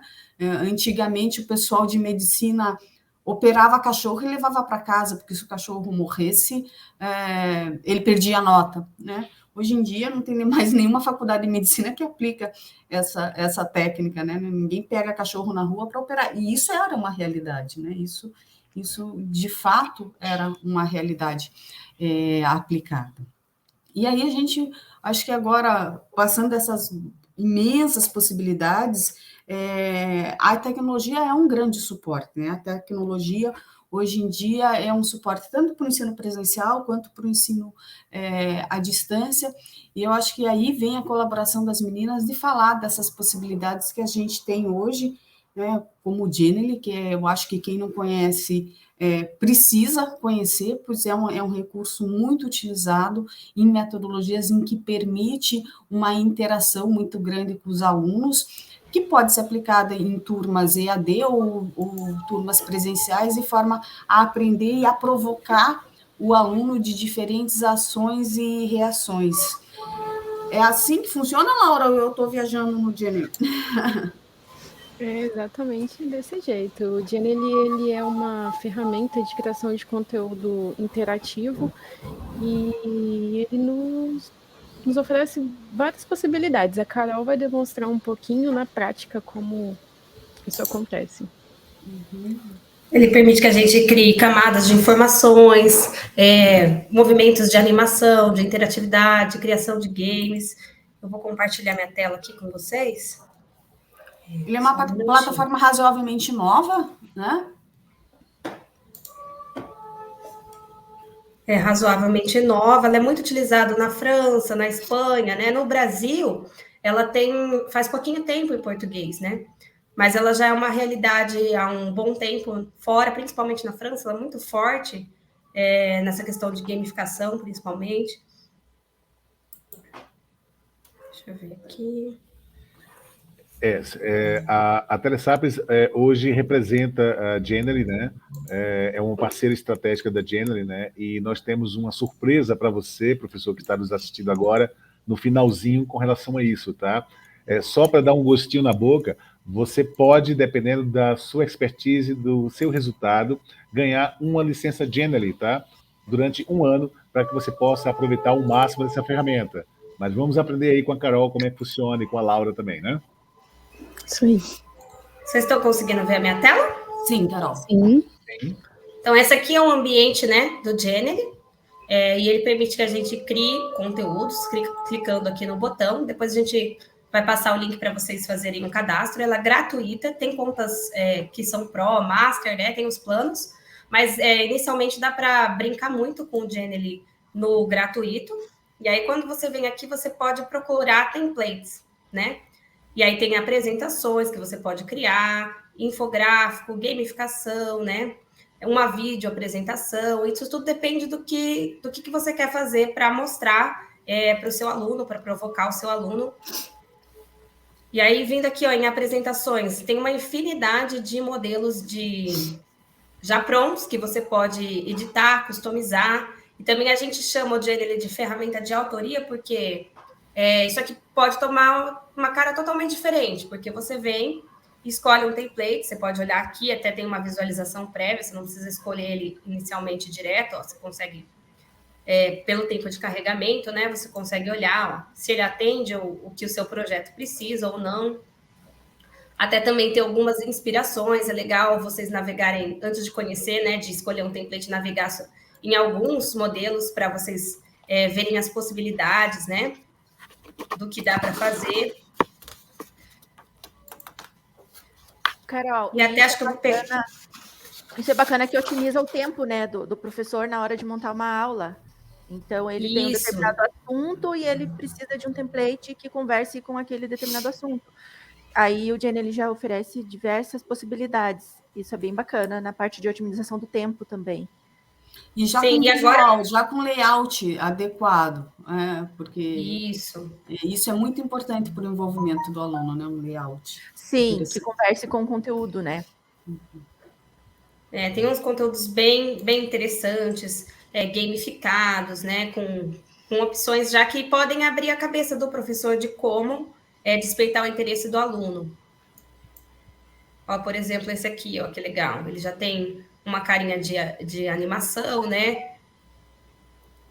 De história em quadrinho, de super-herói, né? A gente pode usar um storytelling, usar os conceitos da jornada do herói para fazer algum conteúdo diferente. E o mais interessante do Genially é o quê? Ele tem uma forma de fazer o aluno ter uma postura ativa. Então, ele vai descobrir a informação dentro do quadro aqui, por exemplo, ó. Aí, ele clicando aqui, ele vai pode abrir uma janela com informação. Todos os objetos aqui, eles são clicáveis, arrastáveis, podem abrir camadas de informação. Então, isso que é legal no Genially.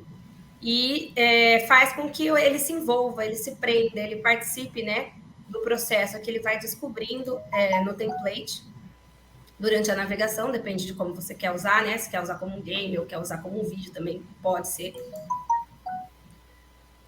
E esse aqui é um dos templates.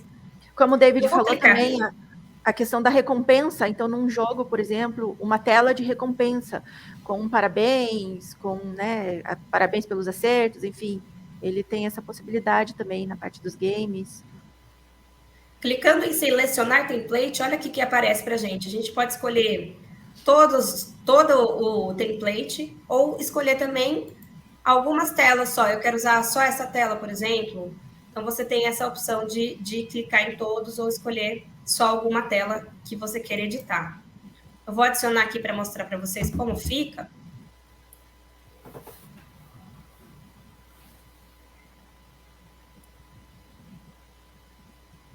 E aí eu consigo mostrar para vocês também algumas das principais funcionalidades do Genie, que é bem legal. O visual dele é bem intuitivo, é bem fácil de utilizar. As telas ficam aqui na lateral. Aqui tem alguns botãozinhos para colocar a transição de página, para configuração, né? E quando a gente fala em camada de informação, em ações, em interatividade, a gente pode colocar, por exemplo, a gente clica num objeto aqui e pode dar uma animação clicando nesse botãozinho aqui, ó, de entrada, de saída, uma animação contínua. Aqui ela já tem uma animação que vem pré-configurada, e se a gente quiser visualizar, a gente clica aqui em pré-visualização. Quer dizer, aquele PPT antigão, professor, esqueça, já não cabe mais. O aluno de hoje precisa, e a gente, né? Não só o aluno, a gente gosta de coisas que nos prendam a atenção, e esse prender a atenção é colocar recursos sempre bem pontuados, bem pensados, no local certo, que converse com o conteúdo de forma bem detalhada, bem assertiva, nada em excesso. Né? Uhum. Clicando, ó, aqui a gente tem um índice interativo que a gente pode escolher. Se o aluno volta para o início, ele escolhe onde que ele quer ir. Não, se ele quer ver só processos, por exemplo, ele já vai para a aba de processos. Dentro daqui, ó, ele tem a possibilidade de colocar informação. Vamos colocar em editar e mostrar para vocês como que a gente colocaria uma informação dentro do quadro aqui. Ó, aqui informação, ó. Eu posso vir aqui nessa mãozinha que está em interatividade, já está em português. Você passando o mouse por cima vai mostrar o que é, ó, animação, interatividade. Aqui é uma opção de agrupar o conteúdo, por exemplo, o texto no botão, né? Que os objetos são soltos. Aqui é para movimentar, permite uma movimentação desse in-game, é muito utilizado. Por exemplo, eu posso clicar aqui e aí eu habilito a visualização e isso me permite arrastar esse objeto. Ó. Isso é legal num jogo de tabuleiro, que eu coloque aqui os bonequinhos representando, eu posso ir caminhando com ele, fazer alguma brincadeira, algum objeto arrastável que seja interessante. Aí, para colocar uma camada de informação, eu venho aqui em interatividade e posso escolher a ferramenta Tooltip, que abre um balãozinho, né? Uma janela, ou então uma ação para ir para uma página, que daí esse botão ele gera uma ação para ir para uma outra página, ou então para um link externo, colocar aqui um áudio, né? E também tem a opção de ampliar uma imagem, se ela for uma imagem, no caso. Eu vou colocar aqui Tooltip para vocês verem, e vou colocar alguma informação aqui dentro.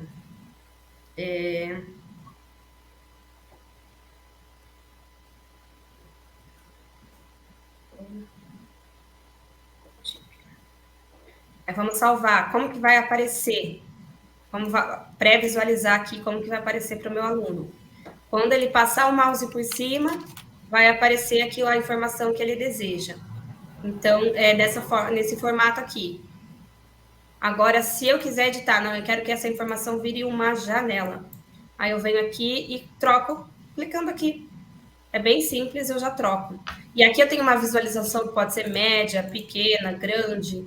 Também tem algumas outras configurações, né? E aqui eu mudo a interatividade, ó, nessa lateral. Se eu quiser pôr um link, mudar para uma página, colocar a opção de ampliar, né? Então, tem tudo isso aqui nessa barra lateral. Clicando aqui novamente, ó, eu consigo abrir uma janela com a informação. E aí o fundo fica mais escurinho, dá um destaque maior para esse quadro aqui que fica centralizado. Ele pode ocupar um espaço menor, de acordo com a vontade de vocês. E a infinidade, né, de recursos torna essa ferramenta muito, muito, muito legal, né? Eu acho que vale a pena. Se eu fosse vocês, eu estaria louca para ganhar essa conta Essa aí. licença, né? Essa licença. Muito legal. Porque eu acho que esses recursos deixam a aplicabilidade das metodologias, deixar claro que é um recurso tecnológico de suporte para qualquer metodologia ativa. Esses recursos interativos e que exigem a ação, né, do outro de envolvimento, ele é um recurso para ser utilizado dentro de uma metodologia ativa, né? Deixar claro que ele não é a própria metodologia ativa, mas é um recurso muito importante, assim como o Kahoot, assim, né? Como os outros recursos, o Moodle, o Blackboard, enfim, essas plataformas basicamente usadas em ensino EAD, eles são suportes para a aplicabilidade de uma metodologia, não é a própria metodologia que a gente está apresentando, mas é um recurso muito atual. Acho que o Gordiano ele é um dos recursos mais atuais e que tem crescido muito no uso, né? Então, se você quer ser um professor que vai trazer novidade para a sala de aula, que você vai prender a atenção dos seus alunos, eu acho que esse é um recurso que você precisa dominar já, né? Um recurso que é muito conhecido, que quando a gente fala, todo mundo conhece hoje em dia, é o Canva, né? O Canva, ele é bem legal, só que ele não permite toda essa interatividade que o Gen ele permite, né? Mas ele também tem esses botões nas laterais, que você coloca título, texto, né? Você pode inserir uma imagem. Outra coisa muito legal no Gen é que você pode inserir até um GIF animado com fundo transparente até, que é uma coisa bem legal. Você pesquisa aqui, por exemplo, uma bola com fundo transparente. Aí você encontra essa bola com fundo transparente, olha só. Então, tem muita coisa legal que dá para fazer no Gen, inserir imagem vinculado aqui com outras plataformas, o Pixabay, né? Imagem com fundo transparente, importar um arquivo do seu computador também, você pode utilizar alguns outros recursos como botão, um ícone, uma forma, né, que você queira fazer um fundo rapidamente aqui, ó, você pode escolher uma forma, um gráfico que você pode editar também, né, os dados do gráfico e vai atualizar automaticamente aqui, uma ilustração, um cenário, um mapa, né, uma silhueta aqui, os elementos interativos de botão, né, que eu quero colocar para voltar aqui para o menu inicial, aí eu venho aqui e coloco a interatividade que eu quero, ó, por exemplo, ir para uma página, e aí eu coloco para voltar para o menu inicial aqui e ponho salvar. Então, ele vai ter uma ação clicável. Esse botãozinho ele também pode ter uma animação. A animação ela dá uma vida muito legal, né? A animação pode ser de entrada, mas ela pode ser, por exemplo, em botão. É muito legal colocar para ela, quando passar o mouse, gerar uma ação para pulsar, para fazer uma sombra, para fazer uma notificação, para a gente saber que aquele elemento é interativo, para dar pistas, né? E é muito importante isso, a gente sempre guiar o aluno, né? Nos passos que ele deve fazer, né? A gente sempre tem que pensar nisso, não deduzir que ele sabe, deixar o mais fácil possível. E é uma preocupação que faz toda a diferença, né? Na entrega o céu acaba sendo o limite, né? O professor que tiver paciência de explorar e de inventar, e eu acho que acaba envolvendo, o professor acaba curtindo desenvolver e criando isso para o aluno, e isso vai tornar certamente as suas aulas muito mais envolventes e estimulantes para o aluno ir descobrindo, né? Cada recursinho desse que você coloca, o aluno vai querer ficar mais tempo ali naquela tela descobrindo essas coisas, e isso vai provocar um envolvimento dele muito maior com o conteúdo. Isso até mesmo para o aluno, né? Como é uma ferramenta que possibilita esse cadastro gratuito, por que não o aluno criar um game como uma atividade? O professor pedir, né? Eu quero que apresente em Genially determinada conteúdo. É verdade. E por ser uma conta gratuita, ela não tem, né? Tem muita liberdade. Dá para testar bastante antes de fechar um pacote, né, de uma conta Pro, tem muita opção, e com criatividade também, né, a gente cria muita coisa de autoral, né, se diferencia no mercado, né, e inclusive dá para fazer download também, né, desse arquivo em PDF, dá para publicar, né, no privado ou no público. No privado é mais para conta pró, né? Gerar uma senha, gerar estatísticas de acessos, né, do arquivo. Então, tem muita possibilidade. Eu acho que vale a pena vocês investirem um tempinho, explorar, né? Principalmente se vocês querem inovar, né? Trazer a aplicabilidade da metodologia ativa para a sala de aula. Compartilhar no próprio AVA do aluno, né? No Moodle, por exemplo. Exatamente. Porque termina que o professor, a tendência do professor é virar um conteudista, né? Ou seja, é produção de conteúdo. Essa é a palavra de ordem hoje. A partir do momento que a gente falou lá atrás que o professor precisa dedicar suas horas brancas, né, entre aspas, para planejar melhor, o planejamento é isso, né? É você gerar conteúdo, gastar essas horas, investir essas horas produzindo conteúdo de qualidade, e você pode replicar para os seus alunos, né? Ou seja, não é tempo perdido, né? Conteúdo sempre é investimento, um bom conteúdo sempre será investimento. E esse conteúdo, usando uma ferramenta aberta como essas, você pode ir evoluindo esse conteúdo, mudando a cada ano, né? E dando a sua cara, a cara da sua escola, né? Então você aí que é mantenedor, dirigente de escolas, de faculdades, você pode empoderar seus professores a gerar conteúdos para você. Veja que a gente está falando, nós somos uma produtora de conteúdo, tá? A Telesapiens produz conteúdo, nós usamos também o Genially, entre muitas outras plataformas, mas uma proposta de valor da Telesapiens é justamente essa, é dizer para o nosso cliente o seguinte: olha, você também pode ser o nosso coprodutor de conteúdo, não só pode, mas deve. Nós ajudamos nossos clientes a receber visitas do MEC, né, para autorizar cursos, credenciar instituições de ensino superior e técnico também. E algo que chama bastante a atenção dos avaliadores do MEC é justamente a capacidade que a instituição tem de evoluir o seu conteúdo, né? Porque o conteúdo ele não pode ser estático, né? Então a Telesapiens hoje entrega uma massa enorme de conteúdos, né? Mas não impede que você, utilizando a plataforma da Telesapiens, possa criar seus Geniallys, criar seus PDFs, criar seus conteúdos e ir adicionando esse seu conteúdo ao conteúdo da Telesapiens para dar a sua cara àquele conteúdo. Tá? Então, essa é a proposta de valor da Telesapiens, quando a gente fala de Genially, quando a gente se associa, inclusive, ao Genially, dessa parceria, é que nós queremos estimular as escolas para que elas também investam em conteúdos, não só adquirindo conteúdos de outros, mas também criando seus próprios conteúdos. Certo.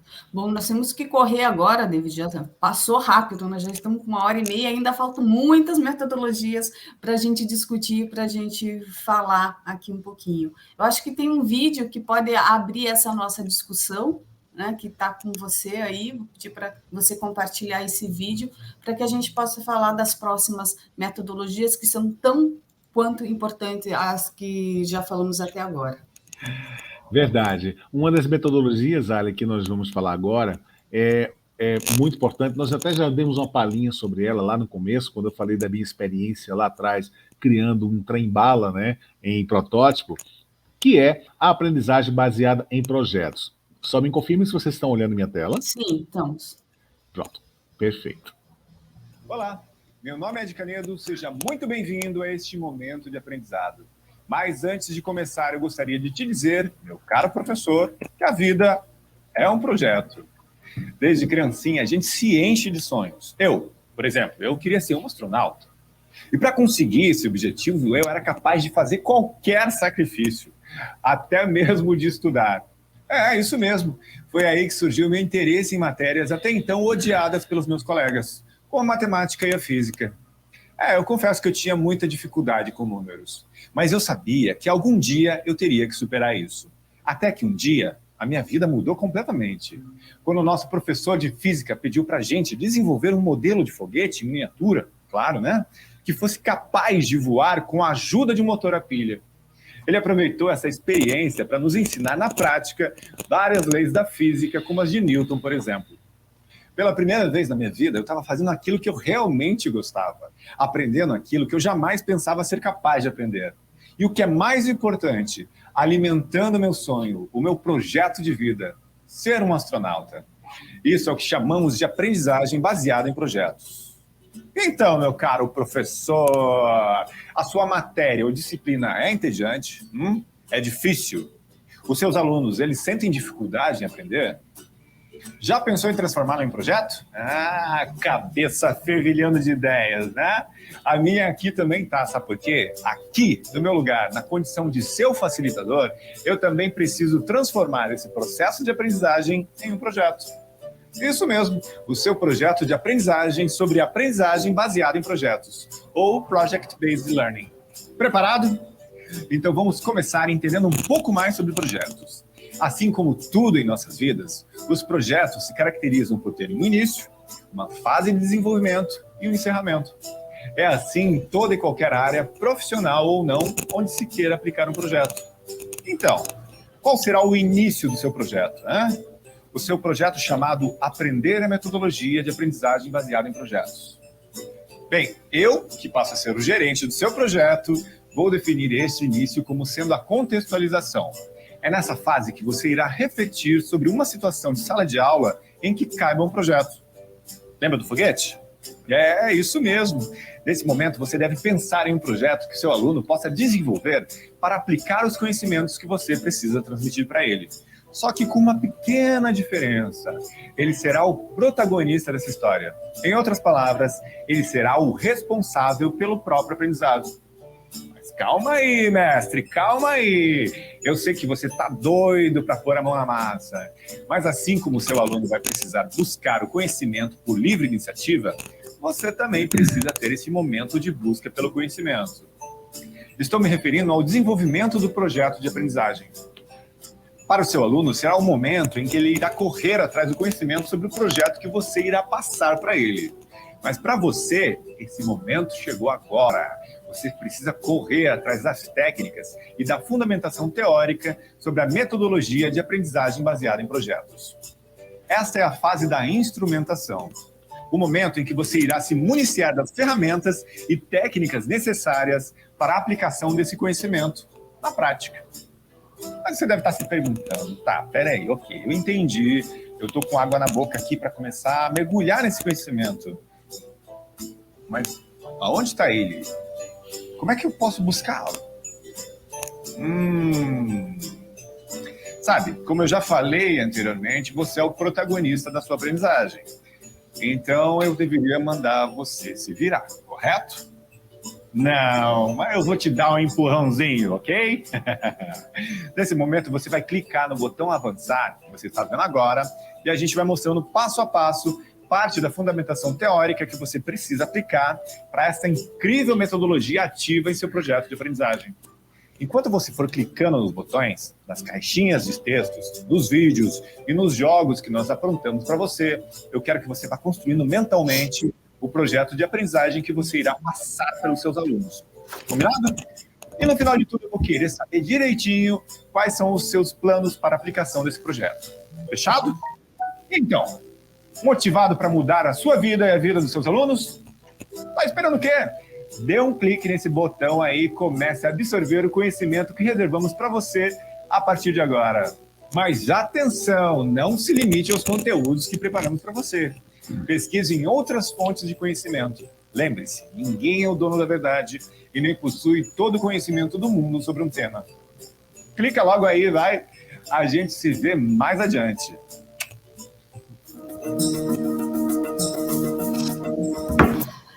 Agora no que dá, a gente já deu uma pitada aí, deixando o pessoal com vontade. Eu acho que a ideia agora é demonstrar que vamos oferecer muito mais do que essas só 2 horas, não é, David?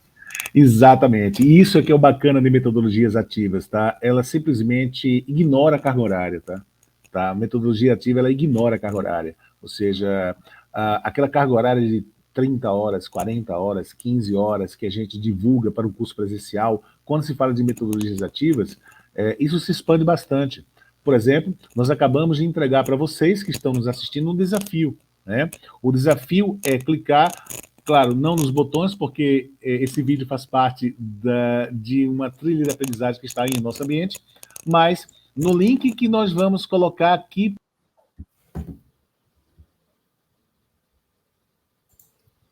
O David saiu? Vocês...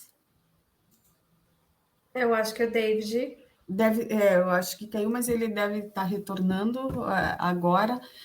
A ideia é que ele vai apresentar um curso, mas vamos falar um pouquinho sobre o vídeo, que apresentou ali algumas metodologias, o PBL, que é baseada em projeto, e A2, e algum professor deve estar fazendo essa referência ao PBL. Voltei. Opa! Voltei, desculpem, eu fui clicar e cliquei no lugar errado, desculpem, gente. Então, vocês vão ter, né, um desafio que é aprender metodologias ativas, tá? E, em particular, utilizar metodologia ativa PBL, né? Para desenvolver um projeto para o seu aprendizado, para o aprendizado do seu aluno. Então, esse é o nosso desafio que nós estamos lançando agora, tá? Você vai desenvolver esse projeto até o final do congresso que vocês estão participando, né? Dia 30 de junho, não é isso? 30 de junho é o prazo final para que você possa submeter neste link que a Carol está colocando aí, né? Para vocês acessarem o curso de metodologias ativas. Perdão, é a Keila que está colocando, né? É a Keila.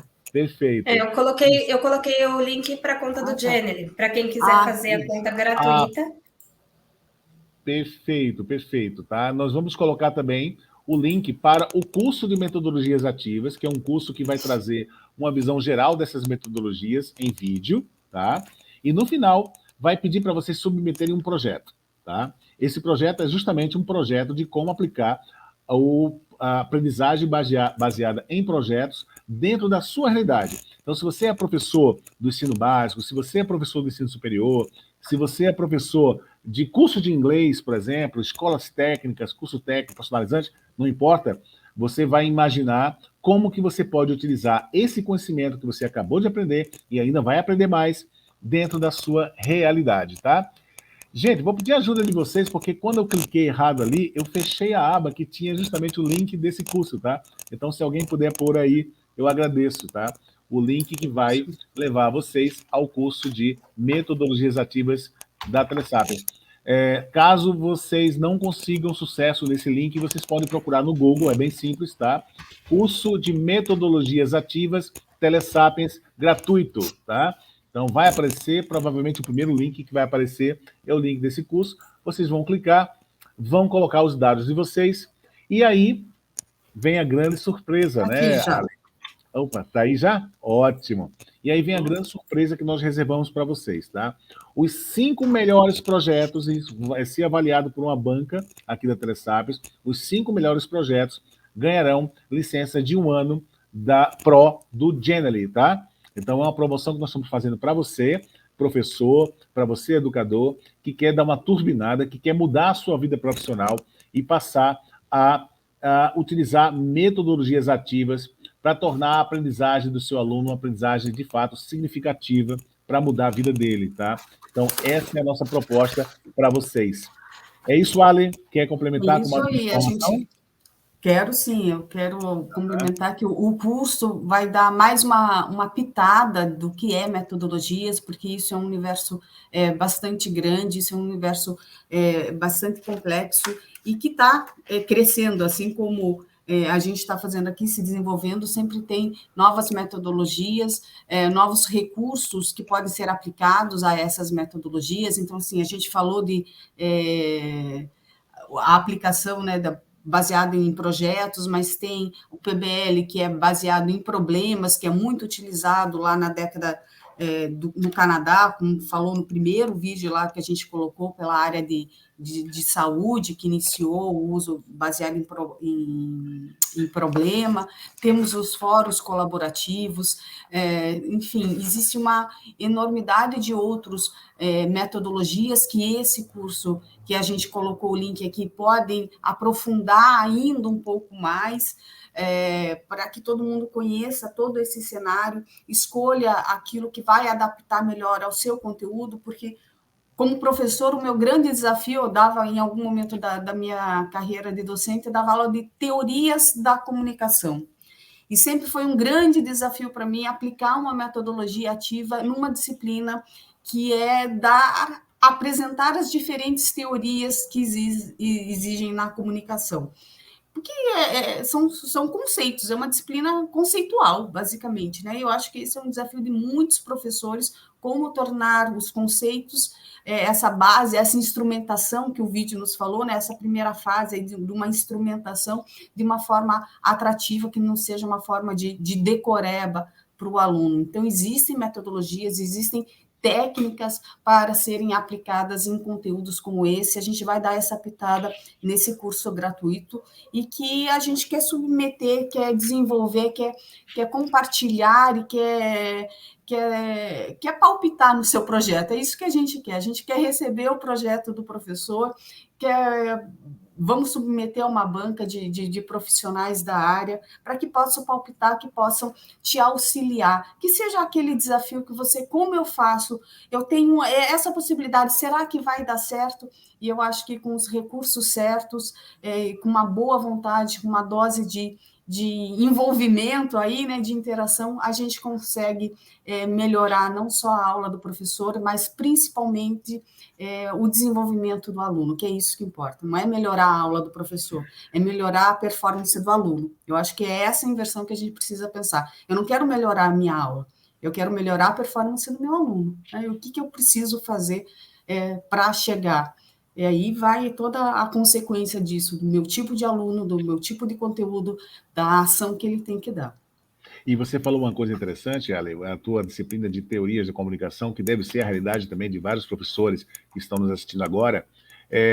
Dá para tornar essa disciplina prática? Dá para usar metodologias ativas? Claro que dá, sempre dá, sempre dá. Por exemplo, uma disciplina excessivamente teórica, né, que fala só de teorias, a gente pode recorrer a uma metodologia ativa que nós não citamos nesse curso ainda, chamada storytelling, né? A contação de história, né, em português. Como que um estudioso, como que um cientista chegou até aquela teoria, né? Muitas vezes o professor vai lá no quadro, né, na lousa, e coloca lá a teoria. Ó, a teoria é essa, né? Lei de Newton, é isso aqui, ó, toda ação corresponde a reação, né, na mesma direção em sentidos contrários. Tá, mas como é que o Newton chegou a isso, né? E aquela historinha da maçã que caiu na cabeça dele, né? Entendeu? Por que não explorar essa história, né? Para que o aluno chegue à teoria, né? Não, sem necessariamente consumir essa teoria literalmente de goela abaixo, né? Como muitos professores costumam ensinar nas escolas, tá? E isso poderia estender para teorias de comunicação, teorias de administração, né? E qualquer conceito, filosofia, por que não, né? A filosofia está cheia de histórias bonitas para se contar, né? Então dá para tornar a filosofia, paradoxalmente, uma disciplina extremamente prática, né? Contando a história de como foi de uma forma lúdica, usando um Genially, né? Usando um vídeo, né? Tem tantos vídeos interessantes no YouTube, né? Gratuitos, que você pode também utilizar para reforçar isso, né? Deixa eu contar uma historinha para vocês, aproveitando o pouco espaço que a gente tem aqui. Seguinte, eu já fui professor de uma disciplina muito teórica chamada Introdução ao Processamento de Dados numa faculdade, né? E eu ministrava essa disciplina com uma carga horária, salvo engano, de 40 horas. Né? Coisa pra caramba. Então imagina, né, 40 horas falando de introdução ao processamento de dados, desde a história do computador, conceitos de bits e bytes, né, até software, programa, noções de algoritmo e por aí afora. Um belo dia eu estava vendo televisão em casa, domingo, né? Eu gosto muito da Discovery e da NetGeo, eu acho que foi na NetGeo esse documentário, chamado O Microchip, né? Um documentário de apenas 30 minutos. Falou tudo o que eu falava em 40 horas, muito mais até, e de uma forma muito mais lúdica, muito mais interessante. E eu entrei em depressão, entendeu? Eu entrei em depressão e comecei a sentir pena do meu aluno, né? Nossa, os caras me aguentam 40 horas falando que eu poderia falar em 30 minutos. Pelo amor de Deus. Gente, é esse massacre que nós estamos fazendo com nossos alunos todos os dias. É um massacre isso, né? Colocar um aluno numa sala de aula para ouvir aquilo que ele consegue ouvir no YouTube, muito mais interessante, né? É um massacre. Vamos aproveitar melhor a carga horária que nós temos com os nossos alunos, que é uma carga horária preciosa. É uma carga horária, e não esqueçam do esforço que esse aluno faz para estar ali sentado naquela cadeirinha, né? o tempo de engarrafamento que os pais deles levam para levar eles para lá, né? Ou um adulto, né, quando vai para a faculdade. O valor da mensalidade que ele está pagando, e muitas vezes representa 30%, 40% do salário dessa pessoa, tá? Ou dos pais dessa criança, né? O tempo que ela gasta, né, com lanches, né, comprando farda. Então, essa carga horária tem que ser muito bem aproveitada, né? E se você aproveita só para reproduzir aquilo que ele tem de graça, como que você se sente, professor? Vendendo aquilo que o aluno tem de graça. Já pensaram nisso? Como você se sente? Está na hora de mudar essa história. Está na hora de entregar nesta carga horária que o aluno sua para pagar, tá certo? Está na hora de entregar algo realmente significativo. Entregar experiência, tá? Entregar aprendizagem significativa. Porque essa aprendizagem é para toda a vida, né? O resto não, né? Conhecimento hoje nunca foi tão fácil, nunca foi tão barato, né? É gratuito, na verdade, né? Está a qualquer hora, a qualquer tempo, na mão de qualquer pessoa. Então, vamos refletir sobre isso. No fundo, o que metodologias ativas faz? Valorizar cada minuto que o aluno está sentadinho na sala de aula, né? Para que realmente essa experiência dele seja significativa e consiga mudar a sua vida. Ok? Ótimo. É isso, gente. É uma reflexão, talvez seja um pouco dolorosa para alguns professores, tá? Mas não se preocupem, né? Dá para mudar a qualquer hora, tá? Se você é professor há 30 anos, há 40 anos e dá aula do mesmo jeito, né? Não se envergonhe disso, não, né? Faz parte do processo de aprendizagem de quem ensina, porque quem ensina também aprende, né? O mais importante é o despertar. Está na hora de mudar. Estamos no século XXI, né? Passamos por uma pandemia. Deus sabe lá o que é que vamos passar ainda, né? Vai mudar de novo e de novo e de novo o jeito como as coisas são. Estamos aí diante de uma nova realidade chamada metaverso, tá? O metaverso, gente, ele vai mudar muita coisa. Eu acabei de mostrar só um exemplo com aquele simulador. Imagine que aquele simulador é só um exemplo do que pode acontecer. Ou seja, daqui a pouco o aluno não vai mais estar na sua sala de aula, ele vai estar em qualquer lugar com um óculos de realidade virtual. E aí, professor, o que é que você vai fazer? Que tipo de experiência você vai entregar para esse aluno que é capaz de usar o metaverso, né? Então, nós temos a grande responsabilidade de estarmos à frente do nosso tempo, né? Pensar fora da caixa, avançar um pouco no tempo e, principalmente, desapegar de hábitos que não passam de hábitos, né? Como acabei de mostrar, não, já faz 2 horas que eu mostrei, a foto de uma sala de aula. Vamos mudar essa realidade, né? Essa realidade já dura séculos, então está na hora de mudar, está na hora de entregar uma experiência mais significativa para esse aluno. E eu espero, sinceramente, que esse seja um momento de inflexão na vida de vocês, que a partir deste projeto que vocês vão submeter para a gente, surja, quem sabe, uma grande ideia inovadora de como mudar o jeito de aprender e estudar.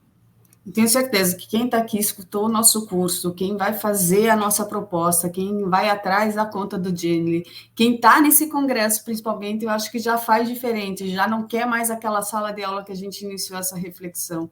Eu acho que são pessoas assim que estão envolvidas, que estão transformando, né, que fez a gente caminhar para existir essas metodologias. A gente viu aí nos vídeos que essas metodologias nasceram de dores de professores que percebiam a apatia e a falta de assertividade nos seus processos atuais e que ousaram, que experimentaram. É claro que a gente conhece a metodologia já pronta, mas a gente não sabe o quanto que ele testou para chegar a essa metodologia certinha. Então, assim, professor, dê o primeiro passo, faça esse projeto para nós, nos envie, a gente vai submeter a uma banca, e quem sabe a próxima metodologia inovadora que exista aí no mercado brasileiro não seja a sua. A gente vai ter um orgulho de poder palpitar nessa sua ideia de metodologia, seja de disciplina em qualquer nível de educação que você atue. Passou rápido demais, não passou? Já estamos aí a 1h55. Nós vamos encerrar essa participação no minicurso. Foi um prazer contar, e graças a Deus, com o apoio da Laura, da Carol, da Regiane, né, David, que pôde compartilhar com a gente o conhecimento, essa nova visão, esse outro lado de aluno, de experiência e de recursos tecnológicos que dão suporte e dão sentido para a aplicação de qualquer metodologia, né? É isso, pessoal. Eu agradeço também demais a oportunidade. Parabéns, Carol, Laura, Regi, pelas colocações, tá? Pela demonstração, por compartilhar aquilo que você sabe fazer com tanta maestria, né? Que é produzir conteúdo de qualidade, que é o que nós fazemos aqui na Telesapiens, tá? Muito obrigado. Obrigada, Keila, pelo convite, obrigado à organização toda que deu todo o nosso suporte aqui nesse mini curso, e que vem o congresso, né, que com certeza vai ser uma extensão desse curso aqui, desse mini curso, vai ser um grande sucesso, uma grande transformação na vida de centenas aí de professores e de milhares de alunos. Com certeza, Alessandra, nós que agradecemos a GSC Eventos Especiais, realizadora do congresso, e também toda a comissão científica que faz a avaliação de todos os trabalhos aqui submetidos durante o Congresso. Lembrando de que nós teremos em 2022 um e-book, né, o e-book oficial do Congresso, que inclusive será desenvolvido pela Telesapiens, que teve o oferecimento desse mini curso. Muito obrigada aí pelo patrocínio de vocês, pelo investimento, pelo incentivo e por toda a colaboração que vocês têm aí com o nosso Congresso. É muito importante para nós. Quero agradecer a Laura, a Carolina, a Alessandra, a Regiane e o David por fechar com chave de ouro aqui todo esse processo pré-congresso aí, né? E fica então o convite para quem não se inscreveu ainda, dá tempo, lá no nosso site educacãopocos.com.br. Eu encontro todos vocês nos dias 28, 29 e 30 de junho, na 6ª edição do Congresso Nacional de Educação de Poços de Caldas. Muito obrigada, pessoal, e até lá. Tchau, obrigada. Obrigado, parabéns a